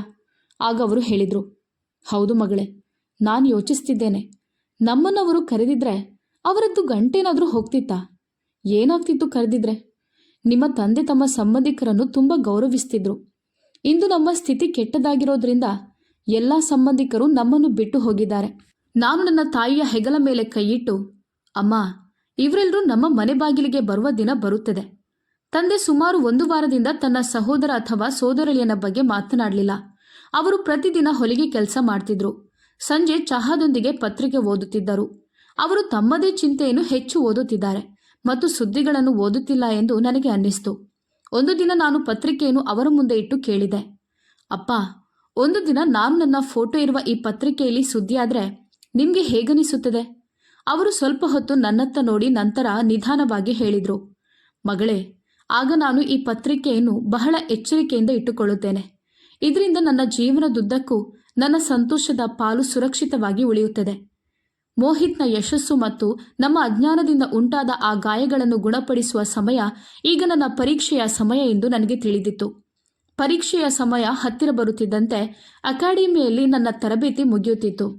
ನನ್ನ ತಂದೆಯ ಮುಖದಲ್ಲಿ ಮೌನ ಆವರಿಸಿತು. ಅವರು ಮೊದಲಿನಂತಿರಲಿಲ್ಲ. ಅವರೇನೋ ನೆನಪಾದಂತೆ ಕೆಲಸದ ನಡುವೆ ನಿಲ್ಲಿಸುತ್ತಿದ್ದರು. ಪತ್ರಿಕೆ ಓದುವಾಗ ಪುಟ ತಿರುಗಿಸಲು ಮರೆತು ಬಿಡುತ್ತಿದ್ದರು. ಒಂದು ದಿನ ನನ್ನ ತಾಯಿ ಸನ್ನಿಯೊಂದಿಗೆ ನನ್ನನ್ನು ಕರೆದು, ಮಗಳೇ, ನಿನ್ನ ತಂದೆ ಸ್ವಲ್ಪ ಬದಲಾಗಿರುವಂತೆ ಕಾಣ್ತಿದ್ದಾರೆ. ಅವರು ಮೊದಲಿನಂತೆ ಮಾತನಾಡೋದಿಲ್ಲ. ನಾನು ಹೇಳಿದೆ, ಅಮ್ಮ, ನನಗೆ ಗೊತ್ತು. ಅಪ್ಪ ಚಿಕ್ಕಪ್ಪನ ಮನೆಗೆ ನಮಗೆ ಆಹ್ವಾನ ಯಾಕೆ ಬರಲಿಲ್ಲ ಅಂತ ವಿಷಾದಿಸ್ತಿದ್ದಾರೆ. ನಾನಾಗ ನಿರ್ಧರಿಸಿದ್ದೆ, ನಮ್ಮ ಹೆಸರು ಮತ್ತೆ ಯಾವುದೇ ಸಮಾರಂಭದಲ್ಲಿ ಬರೆದಿದ್ರೆ ಈ ಬಾರಿ ನಾವೇ ಅಲ್ಲಿಗೆ ಹೋಗುತ್ತೇವೆ ಎಂದು ನಾನು ಹೇಳಿದೆ. ಈ ಬಾರಿ ನಾನು ಸುಮ್ಮನಿರೋದಿಲ್ಲ. ನಾನು ನನ್ನ ಕೋಣೆಗೆ ಬಂದೆ. ಪುಸ್ತಕಗಳನ್ನು ಸಂಗ್ರಹಿಸಿದೆ. ಎಲ್ಲವೂ ಬದಲಾಗಿದೆ. ಅದೇ ನೋಟ್ಸ್, ಅದೇ ಪುಸ್ತಕಗಳು. ಆದರೆ ಈಗ ನನ್ನ ದೃಷ್ಟಿಯಲ್ಲಿ ಅವುಗಳ ಅರ್ಥ ಬದಲಾಗಿದೆ. ಈಗ IPS ಕೇವಲ ಯಶಸ್ಸಿನ ಹಾದಿಯಾಗಿರಲಿಲ್ಲ. ಈಗ ಅದು ಸೇಡಿನ ಸಾಧನವಾಗಿತ್ತು. ಸೇಡು ತೀರಿಸಿಕೊಳ್ಳುವುದು ಒಬ್ಬ ವ್ಯಕ್ತಿಯಲ್ಲ, ಆದರೆ ವರ್ಷಗಳಿಂದ ನಮ್ಮ ಆತ್ಮವಿಶ್ವಾಸವನ್ನು ತುಳಿದಿದ್ದ ಆ ಚಿಂತನೆಯ ಮೇಲೆ. ನನ್ನ ಸಮರ್ಪಣೆ ಮತ್ತಷ್ಟು ಹೆಚ್ಚುತ್ತಿತ್ತು. ಮರುದಿನ ಬೆಳಗ್ಗೆ ತಂದೆ ಬೇಗನೆ ಎದ್ದರು. ನಾನು ಅವರ ಬಳಿಗೆ ಹೋದೆ. ನಾನು, ಅಪ್ಪ, ಇಂದಿನಿಂದ ತಯಾರಿ ಪ್ರಾರಂಭವಾಗಿದೆ ಮತ್ತು ನೀವು ಬಿಟ್ಟುಕೊಡೋದಿಲ್ಲ ಎಂದು ನೀವು ಭರವಸೆ ನೀಡಬೇಕು. ಅವರು ನನ್ನನ್ನು ನೋಡಿದರು. ಅವರ ಕಣ್ಣುಗಳಲ್ಲಿ ಸ್ವಲ್ಪ ಮೃದುತ್ವ ಮತ್ತು ಬಹಳಷ್ಟು ನೋವಿತ್ತು. ಅವರು ಹೇಳಿದರು, ಮಗಳೇ, ನಾನು ಬಿಟ್ಟುಕೊಡುತ್ತಿಲ್ಲ. ನಾನು ದಣಿದಿದ್ದೇನೆ. ಆಗ ನಾನು ಹೇಳಿದೆ, ಆದ್ದರಿಂದ ಈಗ ನನ್ನ ಸರದಿ ಅಪ್ಪ. ಈಗ ನೀವು ವಿಶ್ರಾಂತಿ ಪಡೆದು ಮುಂದುವರಿಯಲು ಬಿಡಿ. ಆ ದಿನದ ನಂತರ ನನ್ನ ದಿನಚರಿ ಬದಲಾಯಿತು. ನಾನು ನನ್ನ ಪರೀಕ್ಷೆಯ ಮೇಲೆ ಗಮನಹರಿಸಲು ಪ್ರಾರಂಭಿಸಿದೆ. ಸಮಯ ಕಳೆದು ಹೋಯಿತು. ಅಧ್ಯಯನಗಳು ನನಗೆ ವೈಯಕ್ತಿಕವಾಗಿದ್ದವು ಮತ್ತು ನಂತರ ನನ್ನ ಪರೀಕ್ಷೆಯ ಸಮಯ ಬಂದಿತು. ನಾನು ಹಗಲು ರಾತ್ರಿ ಕಷ್ಟಪಟ್ಟು ಕೆಲಸ ಮಾಡುವ ಮೂಲಕ ಪ್ರತಿ ಎಕ್ಸಾಮ್ಸ್ಗೆ ತಯಾರಿ ನಡೆಸಿದ್ದೆ. ಈಗ ನನಗೆ ಹಿಂತಿರುಗಲು ದಾರಿಯೇ ಇರಲಿಲ್ಲ. ಯಾವುದೇ ಅವಕಾಶವಿರಲಿಲ್ಲ. ನನ್ನ ತಂದೆಯ ತೊಂದರೆಗಳು ಮತ್ತು ನನ್ನ ತಾಯಿಯ ಸುಕ್ಕುಗಟ್ಟಿದ ಕೈಗಳ ಭ್ರಮೆಯನ್ನು ಮುರಿಯಲು ನಾನು ಬಯಸಲಿಲ್ಲ. ಸಮಾಜದಲ್ಲಿ ಅವರಿಗೆ ಅರ್ಹವಾದ ಸ್ಥಾನವನ್ನು ಅವರಿಗೆ ನೀಡಲು ನಾನು ಬಯಸಿದ್ದೆ. ಪರೀಕ್ಷೆಗಳು ಒಂದೊಂದಾಗಿ ಮುಗಿದವು. ನನ್ನ ತಾಯಿ ಮತ್ತು ತಂದೆ ನನಗಾಗಿ ಹಗಲಿರುಳು ಪ್ರಾರ್ಥಿಸುತ್ತಿದ್ದರು, ನನ್ನನ್ನು ಪ್ರೀತಿಸುತ್ತಿದ್ದರು ಮತ್ತು ಎಕ್ಸಾಮ್ಗೆ ಕಳುಹಿಸುತ್ತಿದ್ದರು. ಪರೀಕ್ಷೆಗಳು ಮುಗಿದವು ಮತ್ತೀಗ ಫಲಿತಾಂಶಕ್ಕಾಗಿ ಕಾಯುವಿಕೆ ಇತ್ತು. ನನ್ನ ಹೆತ್ತವರನ್ನು ಹೊರತುಪಡಿಸಿ ಬೇರೆ ಯಾರೂ ನನ್ನ ಯಶಸ್ಸಿಗೆ ಕಾಯುತ್ತಿಲ್ಲ ಎಂದು ನನಗೆ ತಿಳಿದಿತ್ತು ಮತ್ತು ಅದು ಹಾಗೇ ಆಯಿತು. ಫಲಿತಾಂಶ ಬಂದಾಗ ನನ್ನ ಕಣ್ಣುಗಳಲ್ಲಿ ಕೃತಜ್ಞತೆಯ ಕಣ್ಣೀರು ತುಂಬಿತ್ತು. ನಾನು ಇಡೀ ದೇಶದಲ್ಲಿ 800ರ ವರ್ಗದಲ್ಲಿದ್ದೆ. ನಾನು ಯಶಸ್ಸನ್ನು ಸಾಧಿಸಿದ್ದೆ. ನನ್ನ ಕಠಿಣ ಪರಿಶ್ರಮಕ್ಕೆ ಫಲ ಸಿಕ್ಕಿತು. ನನ್ನ ಹೆತ್ತವರಿಗೆ ಪ್ರೋತ್ಸಾಹ ಸಿಕ್ಕಿತು. ನಾನು IPS ಅಧಿಕಾರಿಯಾಗಿ ಆಯ್ಕೆಯಾಗಿದ್ದೆ. ನಾನು ಮನೆಗೆ ಬಂದು ನನ್ನ ಹೆತ್ತವರಿಗೆ ಈ ಸುದ್ದಿಯನ್ನು ಹೇಳಿದಾಗ ಅವರು ತುಂಬ ಸಂತೋಷಪಟ್ಟರು. ಅವರು ನನ್ನನ್ನು ಅಪ್ಪಿಕೊಂಡರು, ಪ್ರೀತಿಸಿದರು ಮತ್ತು ಆಶೀರ್ವದಿಸಿದರು. ಮತ್ತು ಈ ಆಶೀರ್ವಾದವು ನನ್ನ ಜೀವನದಲ್ಲಿ ಅತ್ಯಂತ ಅಮೂಲ್ಯವಾದ ವಿಷಯವಾಗಿತ್ತು. ಈಗ ನನ್ನ ಸಂದರ್ಶನದ ಸರದಿ ಬಂದಿತು. ಕೆಲವು ವಾರಗಳ ನಂತರ ಸಂದರ್ಶನದಲ್ಲಿ ನನಗೆ ಪ್ರಶ್ನೆಗಳನ್ನು ಕೇಳಲಾಯಿತು. ನಾನು ಅವರ ಎಲ್ಲ ಪ್ರಶ್ನೆಗಳಿಗೆ ಆತ್ಮವಿಶ್ವಾಸದಿಂದ ಉತ್ತರಿಸಿದೆ. ಅದರಲ್ಲಿ ನಾನು ಉತ್ತೀರ್ಣನಾದೆ. ನಾನು ಆಯ್ಕೆಯಾದೆ. ನನ್ನ ಜೀವನದ ದೊಡ್ಡ ಕನಸು ನನಸಾಯಿತು. ನಾನು ಮನೆಗೆ ತಲುಪಿದಾಗ ನನ್ನ ತಂದೆಯ ಕೈ ಹಿಡಿದು, ಅಪ್ಪ, ಈಗ ನೀವು ನಿಮ್ಮ ದುರ್ಬಲ ಕೈಗಳಿಂದ ಏನನ್ನೂ ಮಾಡುವ ಅಗತ್ಯವಿಲ್ಲ. ಈಗ ನಿಮ್ಮ ಮಗಳು ಸಮರ್ಥಳಾಗಿದ್ದಾಳೆ. ಅವಳು ನಿಮ್ಮನ್ನು ಕಷ್ಟಪಟ್ಟು ಕೆಲಸ ಮಾಡಲು ಬಿಡೋದಿಲ್ಲ. ನಿಮ್ಮ ಮಗಳು ನೀವು ವರ್ಷಗಳಿಂದ ಕನಸು ಕಾಣುತ್ತಿದ್ದ ಸ್ಥಾನವನ್ನು ಸಾಧಿಸಿದ್ದಾಳೆ. ತಂದೆ ನನ್ನನ್ನು ಆಶೀರ್ವದಿಸಿದರು. ಅದು ಯಾವ ರೀತಿಯ ಕ್ಷಣ ಎಂದು ನನಗೆ ತಿಳಿದಿಲ್ಲ. ನಾವು ಮೂವರು ಕಟುವಾಗಿ ಅಳುತ್ತಿದ್ದೆವು. ನಾವು ಹಲವು ತಿಂಗಳುಗಳ ಕಾಲ ಬೆಂಗಳೂರಿನಲ್ಲಿದ್ದೆವು. ಅಲ್ಲಿ ನಾನು ಹೆಚ್ಚಾಗಿ ನನ್ನ ಅಕಾಡೆಮಿಯಲ್ಲೇ ಇದ್ದೆ ಮತ್ತು ನನ್ನ ಹೆತ್ತವರಿಗೂ ಹತ್ತಿರವಾಗಿದ್ದೆ. ಆ ದಿನ ಮೊದಲ ಬಾರಿಗೆ ನನ್ನ ತಂದೆ ತಮ್ಮ ಭಾವನೆಗಳನ್ನು ಬಹಿರಂಗವಾಗಿ ವ್ಯಕ್ತಪಡಿಸಿದರು. ನನ್ನ ಜೀವನದ ಉದ್ದೇಶ ಈಡೇರಿತು. ಆದರೆ ಈ ಸುದ್ದಿಯ ಬಗ್ಗೆ ತಿಳಿದಿರದ ಎಲ್ಲರಿಂದ ಸೇಡು ತೀರಿಸಿಕೊಳ್ಳಲು ಇನ್ನೂ ಸಾಧ್ಯವಾಗಿಲ್ಲ. ಯಾಕಂದರೆ ಅವರಿಗೆ ನನ್ನಿಂದ ಯಾವುದೇ ನಿರೀಕ್ಷೆಗಳಿರಲಿಲ್ಲ ಅಥವಾ ನನ್ನ ಬಗ್ಗೆ ಅವರಿಗೆ ಯಾವುದೇ ಆಸಕ್ತಿ ಇರಲಿಲ್ಲ.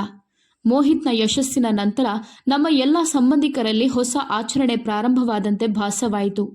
ಅವರು ಮೋಹಿತ್ನನ್ನು ಅಭಿನಂದಿಸುತ್ತಾ ಸಾಮಾಜಿಕ ಮಾಧ್ಯಮದಲ್ಲಿ ಪದೇ ಪದೇ ಫೋಟೋಗಳನ್ನು ಅಪ್ಲೋಡ್ ಮಾಡುತ್ತಿದ್ದರು. ಈಗ ಮೋಹಿತ್ ಎಲ್ಲರಿಗೂ ಸ್ಪೆಷಲ್ ವ್ಯಕ್ತಿಯಾಗಿದ್ದ. ಪ್ರತಿಯೊಬ್ಬ ಸಂಬಂಧಿ, ಪ್ರತಿಯೊಬ್ಬ ಸೋದರ ಸಂಬಂಧಿ ಅವನ ಪ್ರಗತಿಯನ್ನು ತಮ್ಮ ಗೌರವವೆಂದು ಪರಿಗಣಿಸುತ್ತಿದ್ದರು. ಈಗ ನಮ್ಮ ಸ್ವಂತ ನಗರಕ್ಕೆ ಬರುವ ಸರದಿ. ನಾನಲ್ಲಿಗೆ ತಲುಪಿದಾಗ ನಾವು ನಮ್ಮ ಸಣ್ಣ ಮನೆಗೆ ಬಂದೆವು. ಇಂದು ನನ್ನ ಯಶಸ್ಸಿನ ದಿನ. ನಾನು IPS ಅಧಿಕಾರಿಯಾಗಿ ನನ್ನ ನಗರಕ್ಕೆ ಮರಳಿದ್ದೆ. ನನ್ನ ಹಳ್ಳಿಯಲ್ಲಿ ದೊಡ್ಡ ಕಾರ್ಯಕ್ರಮವಿತ್ತು. ಅಲ್ಲಿ ಮೋಹಿತ್ನು ಸಹ ಆಹ್ವಾನಿಸಲಾಗಿತ್ತು. ಕೆಲವು ಸರ್ಕಾರಿ ನಾಯಕರು, ದೊಡ್ಡ ಅಧಿಕಾರಿಗಳು ಎಲ್ಲರೂ ಅಲ್ಲಿಗೆ ಬರಲಿದ್ದಾರೆ. ನಮ್ಮ ಕೆಲವು ಸಂಬಂಧಿಕರನ್ನು ಸಹ ಆಹ್ವಾನಿಸಲಾಗಿತ್ತು. ನಾವಲ್ಲಿಗೆ ಹೋಗುತ್ತೇವೆ ಮತ್ತು ಈ ಬಾರಿ ನಾವು ಒಂದು ಪ್ರದರ್ಶನವಾಗೋದಿಲ್ಲ ಅಂತ ನಾನು ತಂದೆಗೆ ಹೇಳಿದೆ. ತಂದೆ ಏನೋ ಹೇಳಲು ಪ್ರಯತ್ನಿಸುತ್ತಿದ್ದರು, ಆದರೆ ಅವರ ಕಣ್ಣುಗಳಲ್ಲಿ ಏನೋ ಇತ್ತು. ಅವರು ಮೌನವಾದರು. ಅವರು ಈಗ ನನ್ನನ್ನು ತಡೆಯಲು ಬರುತ್ತಿರಲಿಲ್ಲ. ಈಗ ಸಮಯ ಬದಲಾಗಿದೆ ಎಂದು ಅವರಿಗೆ ಕಲ್ಪನೆ ಇತ್ತು. ಸಂಜೆ ನಾವು ಆ ಕಾರ್ಯಕ್ರಮವನ್ನು ತಲುಪಿದಾಗ ಅದು ತುಂಬ ದೊಡ್ಡ ಹೋಟೆಲ್ ಆಗಿತ್ತು. ಬಾಗಿಲಲ್ಲಿ ಜನಸಂದಣಿ ಇತ್ತು. ಅತಿಥಿಗಳ ಗುಂಪಿತ್ತು ಮತ್ತು ಭದ್ರತೆಯು ಕಟ್ಟುನಿಟ್ಟಾಗಿತ್ತು. ನಾವು ಬಾಗಿಲಿನ ಬಳಿ ತಲುಪಿದ ತಕ್ಷಣ ಒಬ್ಬ ಕಾವಲುಗಾರ ಕೈ ಎತ್ತಿ ನಮ್ಮನ್ನು ತಡೆದನು. ಅವನು ಒಳಗೆ ಹೋಗಲು ID ಕಾರ್ಡ್ ಕೇಳಿದ. ನಾನು ನನ್ನ ಪರ್ಸ್ನಿಂದ ಒಂದು ಕಾರ್ಡ್ ತೆಗೆದು ಅವನಿಗೆ ಕೊಟ್ಟೆ. ಗಾರ್ಡ್ ಅದನ್ನು ನೋಡಿದ. ನಂತರ ಬೇಗನೆ ನೆಟ್ಟಗೆ ನಿಂತ ನನಗೆ ನಮಸ್ಕರಿಸಿ, ಸ್ವಾಗತ ಮೇಡಮ್, ನಾವು ನಿಮಗಾಗಿ ಮಾತ್ರ ಕಾಯುತ್ತಿದ್ದೇವೆ ಅಂತ ಹೇಳಿದ. ತಂದೆ ಸಂತೋಷ ಮತ್ತು ಆಶ್ಚರ್ಯದಿಂದ ಅವರನ್ನು ನೋಡಿದರು. ನಾನವರ ಕೈ ಹಿಡಿದು ಒಳಗೆ ಹೋಗೋಣ ಅಂತ ಹೇಳಿದೆ. ಒಳಗೆ ಜನಸಂದಣಿ ಇತ್ತು. ಕೆಲವರು ನನ್ನನ್ನು ಗುರುತಿಸಿದರು ಮತ್ತು ಕೆಲವರಿಗೆ ಗುರುತಿಸಲಾಗಲಿಲ್ಲ. ಆದರೆ ನನ್ನನ್ನು ಗುರುತಿಸಿದವರು ಆಶ್ಚರ್ಯಚಕಿತರಾದರು. ಮೋಹಿತ್ ವೇದಿಕೆಯ ಮೇಲೆ ನಿಂತಿದ್ದನು. ಚಿಕ್ಕಮ್ಮ ಕುರ್ಚಿಯ ಮೇಲೆ ಕುಳಿತಿದ್ದಳು. ಅವರು ನಮ್ಮನ್ನು ನೋಡಿದ ತಕ್ಷಣ ಅವರ ಹಣೆಯು ಸುಕ್ಕುಗಟ್ಟಿತು. ಅವರು ತಕ್ಷಣ ಗಾರ್ಡ್ಗಳಿಗೆ ಈ ಜನರನ್ನು ಇಲ್ಲಿಂದ ಹೊರಗೆ ಕರೆದೊಯ್ಯಲು ಸೂಚಿಸಿದರು. ಗಾರ್ಡ್ ನಮ್ಮ ಕಡೆಗೆ ಬಂದನು.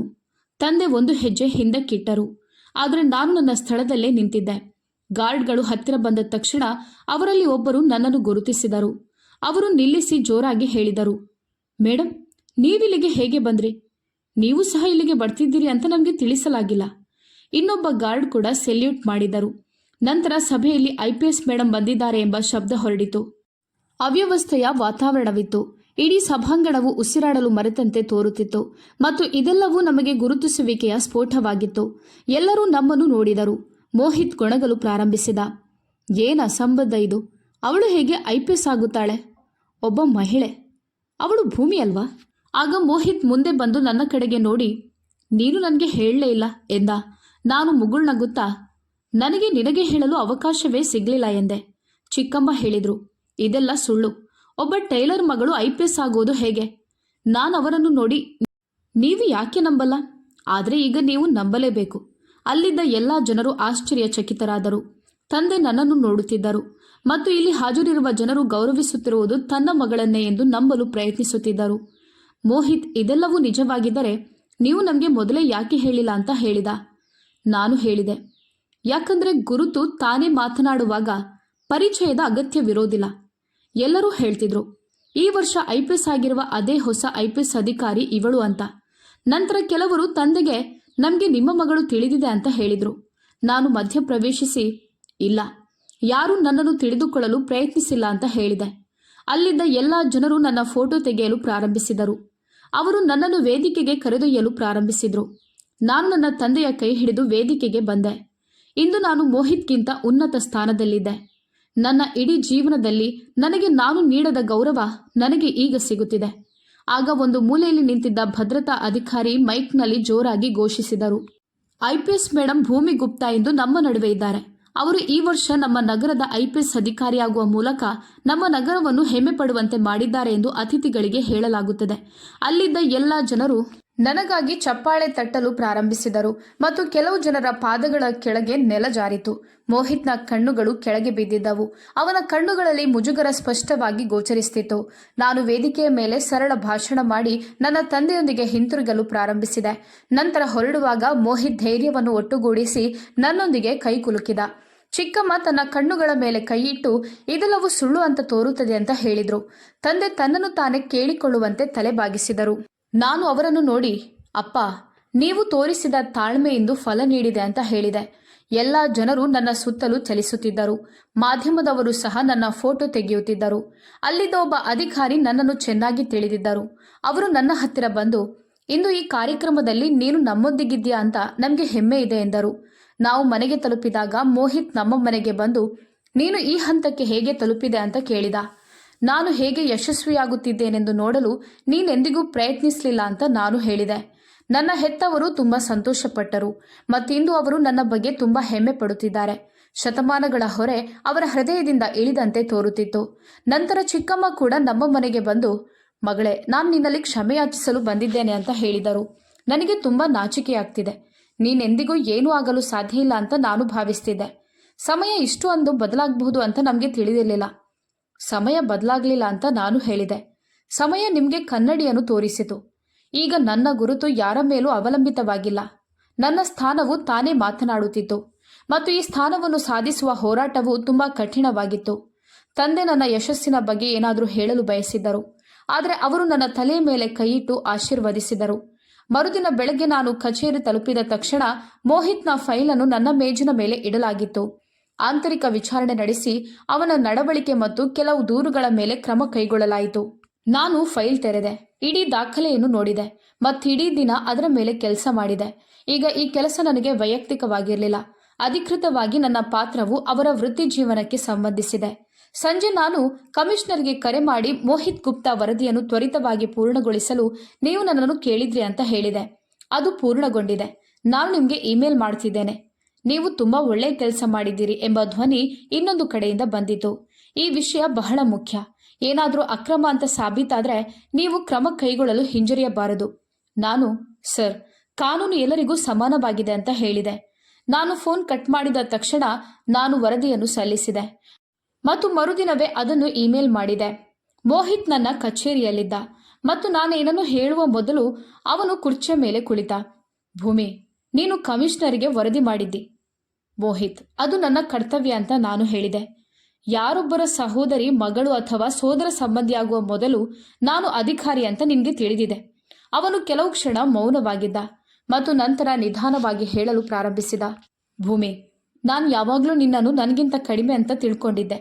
ಆದರೆ ಇಂದು ನನಗೆ ಅಧಿಕಾರ ಎಂದರೇನು ಮತ್ತು ಅದರ ಬೆಲೆ ಏನು ಅಂತ ತಿಳಿಯಿತು. ಅಧಿಕಾರದ ಬೆಲೆ ಜವಾಬ್ದಾರಿ. ನಾನು ಹೇಳಿದೆ, ನೀನು ಸಹ ಜವಾಬ್ದಾರಿಯನ್ನು ಗಂಭೀರವಾಗಿ ಪರಿಗಣಿಸಿದ್ದರೆ ಈ ದಿನವನ್ನು ನೋಡುತ್ತಿರಲಿಲ್ಲ ಅಂತ ನಾನು ಹೇಳಿದೆ. ಅವನಿಗೆ ಮುಜುಗರವಾಯಿತು ಮತ್ತು ಅವನ ಕಣ್ಣುಗಳಲ್ಲಿ ನೀರು ಬಂತು. ಅವನು ಎದ್ದು ನನ್ನ ಪಾದಗಳ ಬಳಿ ಕುಳಿತನು. ದಯವಿಟ್ಟು ನಾನು ನಿನ್ನಲ್ಲಿ ಕ್ಷಮೆ ಯಾಚಿಸ್ತೇನೆ.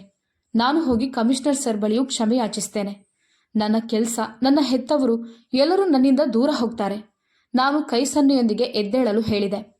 ಕೆಲಸ ನಿನ್ನದು ಮತ್ತು ಗೌರವ ನಿನ್ನ ಹೆತ್ತವರದ್ದು ಎಂದು ನಾನು ಹೇಳಿದೆ. ನೀನು ನಿಜವಾಗಿಯೂ ಕ್ಷಮೆಯಾಚಿಸಲು ಬಯಸಿದ್ರೆ ನೀನು ಹೆಚ್ಚು ಹಾನಿ ಮಾಡಿದ ಸ್ಥಳಕ್ಕೆ ಹೋಗು. ಅವನು ನಮಸ್ಕರಿಸಿ ಅಲ್ಲಿಂದ ಹೋದ. ಆ ಸಂಜೆ ನಮ್ಮ ಮನೆಯ ಬಾಗಿಲು ತಟ್ಟಿತು. ತಾಯಿ ಬಾಗಿಲು ತೆರೆದರು. ಚಿಕ್ಕಮ್ಮ ಮುಂದೆ ನಿಂತಿದ್ದರು. ಅವರ ಕಣ್ಣುಗಳಲ್ಲಿ ಆತಂಕವಿತ್ತು. ಅವರು ಹೇಳಿದರು, ಅಕ್ಕ, ನಾನು ನಿಮ್ಮ ಮುಂದೆ ಕೈ ಜೋಡಿಸ್ತೀನಿ. ದಯವಿಟ್ಟು ಭೂಮಿಗೆ ನನ್ನ ಮಗನ ಕೆಲಸ ಉಳಿಸಲು ಹೇಳಿ. ಅವನು ತಪ್ಪು ಮಾಡಿದ್ದಾನೆ ಮತ್ತು ನಾವು ಕೂಡ ತಪ್ಪು ಮಾಡಿದ್ದೇವೆ. ನಂತರ ಅವರು ನನ್ನನ್ನು ನೋಡಿ, ಮಗಳೇ, ನಾವು ನಿನ್ನನ್ನು ಎಂದಿಗೂ ಅರ್ಥ ಮಾಡಿಕೊಳ್ಳಲಿಲ್ಲ. ದಯವಿಟ್ಟು ನಮ್ಮನ್ನು ಕ್ಷಮಿಸು. ಮೋಹಿತ್ನ ಕೆಲಸ ಅಪಾಯದಲ್ಲಿದೆ. ಅವನು ಛಿದ್ರಗೊಂಡಿದ್ದಾನೆಂದು ಹೇಳಿದರು. ತಂದೆ ಅವರ ಮಾತನ್ನು ಸದ್ದಿಲ್ಲದೆ ಆಲಿಸಿದರು ಮತ್ತು ನಂತರ ಮೃದುವಾಗಿ ಹೇಳಿದರು, ನಾವು ನಿಮ್ಮಿಂದ ಗೌರವವನ್ನು ಎಂದಿಗೂ ಕೇಳಲಿಲ್ಲ. ನಾವದನ್ನು ನಿರ್ಲಕ್ಷಿಸಿದ್ದೇವೆ. ಆದರೆ ನಾವು ನಿಮ್ಮ ಪ್ರತಿಸ್ಪರ್ಧಿಯಲ್ಲ ಅಂತ ನೀವು ಹೇಗೆ ಭಾವಿಸ್ತೀರಿ? ಆಗ ಅವರು, ಬಾಬಾ, ನಮ್ಮ ಆಲೋಚನೆ ಚಿಕ್ಕದಾಗಿತ್ತು. ಆದರೆ ಭೂಮಿ ಇಂದು ಎಲ್ಲವನ್ನು ಬದಲಾಯಿಸಿದ್ದಾಳೆ. ದಯವಿಟ್ಟು ನಮ್ಮನ್ನು ಕ್ಷಮಿಸಿ ಮತ್ತು ನಮ್ಮ ಮಗನ ಕೆಲಸವನ್ನು ಉಳಿಸಿ ಅಂತ ಹೇಳಿದರು. ತಂದೆ ನನ್ನನ್ನು ನೋಡಿದರು. ನಾನು ಸದ್ದಿಲ್ಲದೆ ಎಲ್ಲವನ್ನೂ ಕೇಳುತ್ತಾ ನಿಂತಿದ್ದೆ. ಚಿಕ್ಕಮ್ಮ ಹೇಳಿದ್ರು, ಮಗಳೇ, ನಾನು ನಿನ್ನ ತಂದೆಗೆ ಹೇಳ್ತಲೇ ಇದ್ದೆ. ಇಂದು ನನ್ನ ಮಗನ ಜೊತೆ ಏನು ನಡೆಯುತ್ತಿದೆಯೋ ಅದರಿಂದ ನಾವು ತಲೆ ತಗ್ಗಿಸುವಂತಾಗಿದೆ. ಆದರೆ ಈ ನಮಸ್ಕಾರವು ನಮ್ಮ ಸೋಲನ್ನು ತೋರಿಸಿದ್ರೆ ನಾವು ನಮಸ್ಕರಿಸಲು ಸಿದ್ಧರಿದ್ದೇವೆ. ಮೋಹಿತ್ ಮರುದಿನ ಮತ್ತೆ ನನ್ನ ಬಳಿಗೆ ಬಂದನು. ಈ ಬಾರಿ ಅವನ ಕಣ್ಣುಗಳಲ್ಲಿ ನೀರು ಬಂತು ಮತ್ತು ಬದಲಾವಣೆಯೂ ಇತ್ತು. ನಾನು ನನ್ನ ಅಹಂಕಾರವನ್ನು ಬದಿಗಿಟ್ಟು, ನೀನು ನನಗೆ ಅವಕಾಶ ನೀಡಿದರೆ ನಾನು ನನ್ನನ್ನು ಸಾಬೀತುಪಡಿಸಲು ಬಯಸುತ್ತೇನೆ ಎಂದು ಅವನು ಹೇಳಿದ. ನಾನು ಫೈಲನ್ನು ಮುಚ್ಚಿ, ನಿನ್ನ ಗೌರವವನ್ನು ಪಡೆಯಲು ಈಗ ನೀನು ಶಿಫಾರಸು ಮಾಡಬೇಕಾಗಿಲ್ಲ, ಆದರೆ ಮನುಷ್ಯನಾಗಬೇಕು ಅಂತ ಹೇಳಿದೆ. ನಮ್ಮನ್ನು ಚಿಕ್ಕವರನ್ನಾಗಿ ಮಾಡಿದ ಆ ಎಲ್ಲ ಕ್ಷಣಗಳಿಗೆ ಈ ಕ್ಷಣ ಉತ್ತರವಾಗಿತ್ತು. ನಮ್ಮ ಕನಸುಗಳನ್ನು ಗೇಲಿ ಮಾಡಿದವರೆಲ್ಲರೂ ಇಂದು ಬದಲಾಗಿದ್ದಾರೆ ಮತ್ತು ನನಗೆ ಶಕ್ತಿ ಇದೆ ಎಂದು ಅರ್ಥವಾಯಿತು. ಸಮಯ ಮತ್ತು ತಾಳ್ಮೆಯ ತ್ಯಾಗದಿಂದ ಬೆಲೆ ತೆರಬೇಕಾದ ಶಕ್ತಿ ಅದು. ಕಚೇರಿಯಲ್ಲಿ ಮೌನವಿತ್ತು. ಫೈಲ್ ಮುಚ್ಚಲಾಗಿತ್ತು. ವಿಚಾರಣೆ ಮುಗಿದಿತ್ತು. ಮತ್ತೀಗ ವರದಿಯ ಪ್ರಕಾರ ನಿರ್ಧಾರ ಮಾತ್ರ ತಿಳಿಯಬೇಕಿದೆ. ಮೋಹಿತ್ ಈಗ ತನಗಿಂತ ಉತ್ತಮ ಅಧಿಕಾರಿಯಾಗಲು ಪ್ರಯತ್ನಿಸುತ್ತಾನೆ ಎಂದು ನನಗೆ ತಿಳಿದಿತ್ತು. ಆದರೆ ನನಗೆ ಹಿಂದಿನದ್ದನ್ನು ಮರೆಯಲು ಸಾಧ್ಯವಾಗಲಿಲ್ಲ. ಮಧ್ಯಾಹ್ನ ಕಮಿಷನರ್ ಅವರಿಂದ ಸಂದೇಶ ಬಂದಿತು. ಯಾವುದೇ ಶಿಫಾರಸು ಬಂದರೆ ಖಂಡಿತವಾಗಿಯೂ ನನಗೆ ಹೇಳಿ, ಆದರೆ ವರದಿ ಮಾಹಿತಿಯುಕ್ತವಾಗಿರಬೇಕು ಎಂದು ಅವರು ಹೇಳಿದರು. ನಾನು, ಸರ್, ವರದಿ ಈಗಾಗಲೇ ಸತ್ಯವನ್ನು ಆಧರಿಸಿದೆ ಎಂದು ಹೇಳಿದೆ. ನಮ್ಮ ಬಗ್ಗೆ ಎಂದಿಗೂ ಕೇಳದ ನಮ್ಮ ಸಂಬಂಧಿಕರು ಈಗ ನಮ್ಮನ್ನು ತಮ್ಮ ಮನೆಗಳಿಗೆ ಆಹ್ವಾನಿಸಲು ಪ್ರಾರಂಭಿಸಿದ್ದಾರೆ. ಅವರ ಮಾತಿನಲ್ಲಿ ಮಾಧುರ್ಯವಿತ್ತು. ನಿಮ್ಮ ಮಗಳು ನಮ್ಮ ಹೆಸರಿಗೆ ಕೀರ್ತಿ ತಂದಿದ್ದಾಳೆ ಅಂತ ಎಲ್ಲರೂ ನನಗೆ ಹೇಳ್ತಿದ್ರು. ಆಂಟಿ ಕೂಡ ಭೂಮಿ ಮಗಳೇ ಎಂದು ಹೇಳಲು ಪ್ರಾರಂಭಿಸಿದ್ರು. ನೀನು ಒಳ್ಳೆ ಕೆಲಸ ಮಾಡಿದ್ದಿ. ನಾವು ನಿಮ್ಮ ಬಗ್ಗೆ ಹೆಮ್ಮೆ ಪಡುತ್ತೇವೆ. ನಾನು ಮೃದುವಾಗಿ ಉತ್ತರಿಸಿದೆ. ನೀವು ನಿಮ್ಮ ನಡವಳಿಕೆಯನ್ನು ಬದಲಾಯಿಸಿದ್ದೀರಿ ಎಂಬ ಅಂಶದ ಬಗ್ಗೆ ನೀವು ಹೆಮ್ಮೆ ಪಡಬೇಕು. ಮೋಹಿತ್ ತಲೆಬಾಗಿ ಕುಳಿತಿದ್ದ. ಚಿಕ್ಕಮ್ಮ ಅವನ ಪಕ್ಕದಲ್ಲಿ ಕುಳಿತಿದ್ದರು. ವರದಿ ನಿಜ ಅಂತ ನಾನು ಹೇಳಿದೆ. ತಪ್ಪು ಮಾಡಿದ್ದು ನಿನ್ನ ಹೃದಯ ಮಾತ್ರ. ತಂದೆ ತಕ್ಷಣ ಪರಿಸ್ಥಿತಿಯನ್ನು ನಿಭಾಯಿಸಿದ್ರು. ಮಗಳೇ, ನಾವೆಲ್ಲರೂ ಮನುಷ್ಯರು, ತಪ್ಪುಗಳನ್ನು ಮಾಡುತ್ತೇವೆ. ಆದರೆ ಕಳೆದ ಸಮಯವನ್ನು ದೂಷಿಸಲು ಸಾಧ್ಯವಿಲ್ಲ. ಅವಮಾನಗಳಿಂದಲ್ಲ, ಕ್ಷಮೆಯಿಂದ ವಿಷಯಗಳನ್ನು ಸರಿಪಡಿಸಬಹುದು. ನಾನು ನನ್ನ ಮಾತನ್ನು ಮುಂದುವರಿಸುತ್ತಾ, ಈಗ ಯಾವುದೇ ಸಂಬಂಧಿಯನ್ನು ಕಡಿಮೆ ಅಂದಾಜು ಮಾಡಿದರೆ, ಯಾವುದೇ ದುರ್ಬಲ ಅಥವಾ ಬಡ ವ್ಯಕ್ತಿಯನ್ನು ಅವರು ತಮ್ಮ ಗೌರವವನ್ನು ಕಳೆದುಕೊಳ್ಳುತ್ತಾರೆ ಅಂತ ಹೇಳಿದೆ. ನಾನು ಈ ಕುಟುಂಬದ ಭಾಗವಾಗಿದ್ದೇನೆ. ಆದರೆ ಈಗ ನಾನು ಈ ನಗರದಲ್ಲಿ ದೊಡ್ಡ ಅಧಿಕಾರಿಯಾಗಿದ್ದೇನೆ. ಮುಂದಿನ ಬಾರಿ ಯಾವುದೇ ತಪ್ಪು ಮಾಡಿದರೆ ಕೆಲಸ ಕಳೆದು ಹೋಗುತ್ತದೆ. ಮೋಹಿತ್ ತಲೆ ಎತ್ತಿ ನೋಡಿ, ನಾನೀಗ ಯಾರಿಗೂ ತಪ್ಪು ಮಾಡೋದಿಲ್ಲ ಅಂತ ಭರವಸೆ ನೀಡುತ್ತೇನೆ ಅಂತ ಹೇಳಿದ. ಚಿಕ್ಕಮ್ಮ ತನ್ನ ಕೈಗಳನ್ನು ಮಡಚಿ ತಂದೆಗೆ ಹೇಳಿದ್ರು, ಬಾಬಾ, ನಮ್ಮನ್ನು ಕ್ಷಮಿಸಿ. ನಮಗೆ ಅಹಂಕಾರ ಇತ್ತು. ಆದರೆ ನಿಮ್ಮ ಮಗಳು ನಮಗೆ ಪಾಠ ಕಲಿಸಿದ್ಲು. ಎಲ್ಲೆಡೆ ಜನರು ನನ್ನ ಬಗ್ಗೆ ಮಾತ್ರ ಮಾತನಾಡುತ್ತಿದ್ದರು. ಎಲ್ಲರ ಕಣ್ಣುಗಳು ನನ್ನ ಮೇಲಿದ್ದವು. ನಾನೆಲ್ಲರನ್ನು ನೋಡಿ, ಈ ಯಶಸ್ಸು ನನ್ನದಲ್ಲ, ಆದರೆ ನನ್ನ ಮತ್ತು ನನ್ನ ತಂದೆಯ ಪಾಲನೆಯ ಪರಿಣಾಮ ಅಂತ ಹೇಳಿದೆ. ಬಡತನ ಯಾರ ತಪ್ಪು ಅಲ್ಲ, ಆದರೆ ಅಹಂಕಾರ ಒಬ್ಬ ವ್ಯಕ್ತಿಯನ್ನು ಹಾಳು ಮಾಡುತ್ತದೆ. ಈ ಮಾತುಗಳನ್ನು ಹೇಳಿ ಹೊರಗೆ ಬಂದಾಗ ಕಾಲ ಚಪ್ಪಾಳೆ ತಟ್ಟಿದಂತೆ ಆಕಾಶದಲ್ಲಿ ಹಗುರವಾದ ಗಾಳಿ ಬೀಸ್ತಿತ್ತು. ಈಗ ವರ್ಷಗಳಿಂದ ನಮ್ಮ ಬಾಗಿಲಲ್ಲಿದ್ದ ಸಮಸ್ಯೆಗಳು, ಜನರಿಂದ ನಾವು ಕೇಳಿದ್ದ ನಕಾರಾತ್ಮಕ ಕಾಮೆಂಟ್ಗಳು ಅವೆಲ್ಲವೂ ಈಗ ಹೊಗಳಿಕೆಯಾಗಿ ಮಾರ್ಪಟ್ಟಿವೆ. ಎಲ್ಲ ಜನರು ನಮ್ಮನ್ನು ಗೌರವದಿಂದ ನೋಡ್ತಿದ್ರು. ಮತ್ತೀಗ ನಾನು ಯಾರೊಬ್ಬರ ಮಗಳಲ್ಲ, ಬದಲಾಗಿ ನನ್ನ ಗುರುತಿನ ಮಾಲೀಕಳಾಗಿದ್ದೇನೆ. ಈಗ ಪ್ರತಿ ಆಹ್ವಾನದಲ್ಲೂ ನನ್ನನ್ನು ಸ್ವಾಗತಿಸಲಾಯಿತು. ನನ್ನ ಹೆಸರೇ ಮೊದಲು ಬರುತ್ತಿತ್ತು ಮತ್ತು ನಾನು ಪ್ರತಿಯೊಂದು ಕಾರ್ಯಕ್ರಮಕ್ಕೂ ಅತ್ಯಂತ ವಿಶೇಷ ಅತಿಥಿಯಾಗಿ ಹೋಗ್ತಿದ್ದೆ. ಆದರೆ ನನ್ನೊಳಗೆ ಅದೇ ಉತ್ಸಾಹವಿತ್ತು. ನನ್ನ ಯಾವುದೇ ನಿರ್ಧಾರಗಳಿಂದಾಗಿ ಯಾವುದೇ ಅಸಹಾಯಕ ವ್ಯಕ್ತಿಯು ತಲೆಬಾಗಿದ್ರೆ ನನ್ನ ಕುರ್ಚಿಗೆ ಯಾವುದೇ ಬೆಲೆ ಇರೋದಿಲ್ಲ. ಆ ದಿನದ ನಂತರ ನನ್ನ ತಂದೆ ತನ್ನ ಹಳೆಯ ಹೊಲಿಗೆ ಯಂತ್ರವನ್ನು ನೋಡಿದಾಗಲೆಲ್ಲ ಈ ಯಂತ್ರ ಹಳೆಯದಾಗಿದೆ ಅಂತ ಹೇಳ್ತಿದ್ರು. ಆದರೆ ಅದನ್ನು ಅದರ ಮೇಲೆ ಕೂರಿಸಿದ ವ್ಯಕ್ತಿ ಈಗ ಇಡೀ ನಗರದ ಭರವಸೆ. ಇಂದು ನನ್ನನ್ನು ಕೆಟ್ಟದಾಗಿ ಪರಿಗಣಿಸುತ್ತಿದ್ದ ನನ್ನ ಎಲ್ಲಾ ಸಂಬಂಧಿಕರು ನನಗೆ ಹತ್ತಿರವಾಗಿದ್ದಾರೆ. ಆದರೆ ನಾನು ನನ್ನ ಕೆಲಸದ ಮೇಲೆ ಮಾತ್ರ ಗಮನ ಹರಿಸುತ್ತೇನೆ. ನಾನು ಅಧ್ಯಯನದ ಮೇಲೆ ಮಾತ್ರ ಗಮನ ಹರಿಸುತ್ತಿದ್ದೆ. ಮತ್ತಿಂದು ನನ್ನ ಹೆತ್ತವರು ತಲೆ ಎತ್ತಿ ಗೌರವದಿಂದ ಜೀವನ ನಡೆಸುತ್ತಿದ್ದಾರೆ. ಭೂಮಿಯ ಈ ಕಥೆಯು ಸಮಾಜಕ್ಕೆ ಕಠಿಣ ಪರಿಶ್ರಮ, ತಾಳ್ಮೆ ಮತ್ತು ಆತ್ಮವಿಶ್ವಾಸದಿಂದ ಯಾರಾದರೂ ತಮ್ಮ ಹಣೆಬರಹವನ್ನು ಬದಲಾಯಿಸಬಹುದು ಎಂದು ಕಲಿಸುತ್ತದೆ. ಬಡತನ ಅಥವಾ ತಿರಸ್ಕಾರವು ವ್ಯಕ್ತಿಯ ಸಾಮರ್ಥ್ಯವನ್ನು ತಡೆಯುವುದಿಲ್ಲ. ಅವನ ಉತ್ಸಾಹ ಮತ್ತು ದೃಢ ಸಂಕಲ್ಪವು ಅವನ ಗುರುತನ್ನು ರೂಪಿಸುತ್ತದೆ. ಭೂಮಿ ತನ್ನ ತಂದೆಯ ಮೌನ, ತ್ಯಾಗ ಮತ್ತು ತಾಯಿಯ ನಂಬಿಕೆಯನ್ನು ತನ್ನ ಶಕ್ತಿಯನ್ನಾಗಿ ಮಾಡಿಕೊಂಡಳು ಮತ್ತು ತನ್ನ ಚಿಕ್ಕಮ್ಮನ ಮೂದಲಿಕೆಯನ್ನು ಸ್ಫೂರ್ತಿಯಾಗಿ ಪರಿವರ್ತಿಸಿದಳು ಮತ್ತು ಕನಸುಗಳನ್ನು ಎಚ್ಚರವಾಗಿರುವಾಗ ಕಾಣಲಾಗುತ್ತದೆ ಎಂದು ಸಾಬೀತುಪಡಿಸಿದಳು. ಇತರರನ್ನು ಸಣ್ಣದಾಗಿ ಪರಿಗಣಿಸುವುದು ಅಥವಾ ಅವರ ಕಠಿಣ ಪರಿಶ್ರಮವನ್ನು ಗೇಲಿ ಮಾಡುವುದು ನಮ್ಮ ಸಂಕುಚಿತ ಚಿಂತನೆಯನ್ನು ತೋರಿಸುತ್ತದೆ ಎಂದು ಈ ಕಥೆ ಸಮಾಜಕ್ಕೆ ತೋರಿಸುತ್ತದೆ. ಸಂಬಂಧಗಳು ಹಣ ಅಥವಾ ಸ್ಥಾನಮಾನವನ್ನು ಆಧರಿಸಿಲ್ಲ, ಆದರೆ ಕರ್ತವ್ಯವನ್ನು ಆಧರಿಸಿವೆ ಮತ್ತು ಗೌರವದೊಂದಿಗೆ ವ್ಯವಹರಿಸಿದೆ. ನಿಜವಾದ ಯಶಸ್ಸು ಇತರರಿಗೆ ಸ್ಫೂರ್ತಿ ನೀಡುತ್ತದೆ ಮತ್ತು ಸಮಾಜದಲ್ಲಿ ಗೌರವ ಮತ್ತು ಸಮಾನತೆಯನ್ನು ತರುತ್ತದೆ. ಪ್ರತಿಯೊಬ್ಬ ವ್ಯಕ್ತಿಯ ಕಠಿಣ ಪರಿಶ್ರಮವನ್ನು ನಾವು ಗೌರವಿಸಬೇಕು, ಯಾಕಂದರೆ ಪ್ರತಿಯೊಬ್ಬ ಮನುಷ್ಯನು ದೊಡ್ಡದನ್ನು ಮಾಡುವ ಸಾಮರ್ಥ್ಯವನ್ನು ಹೊಂದಿದ್ದಾನೆ. ಈ ಕಥೆಯು ಪ್ರತಿಯೊಂದು ಅಡಚಣೆಯನ್ನು ನೈತಿಕತೆ ಮತ್ತು ಕಠಿಣ ಪರಿಶ್ರಮದಿಂದ ನಿವಾರಿಸಬಹುದು ಎಂದು ಪ್ರೇರೇಪಿಸುತ್ತದೆ. ಸ್ನೇಹಿತರೆ, ನೀವು ನಮ್ಮ ಕಥೆಯನ್ನು ಇಷ್ಟಪಟ್ಟಿದ್ದೀರಿ ಎಂದು ನಾನು ಭಾವಿಸ್ತೇನೆ. ನೀವು ಕಥೆಯನ್ನು ಇಷ್ಟಪಟ್ಟಿದ್ದರೆ ವಿಡಿಯೋಗೆ ಒಂದು ಲೈಕ್ ಮಾಡಿ. ನೀವು ಚಾನೆಲ್ಗೆ ಹೊಸಬರಾಗಿದ್ದರೆ ಚಂದಾದಾರರಾಗಿ ಮತ್ತು ಬೆಲ್ ಬಟನ್ ಒತ್ತಿ. ಇದರಿಂದ ನೀವು ಮುಂದಿನ ಕಥೆಯನ್ನು ಪಡೆಯುತ್ತೀರಿ. ಲೈಕ್ ಮಾಡಿ, ಹೈಪ್ ಮೂಲಕ ನಮಗೆ ಪಾಯಿಂಟ್ ನೀಡಿ. ಧನ್ಯವಾದಗಳು.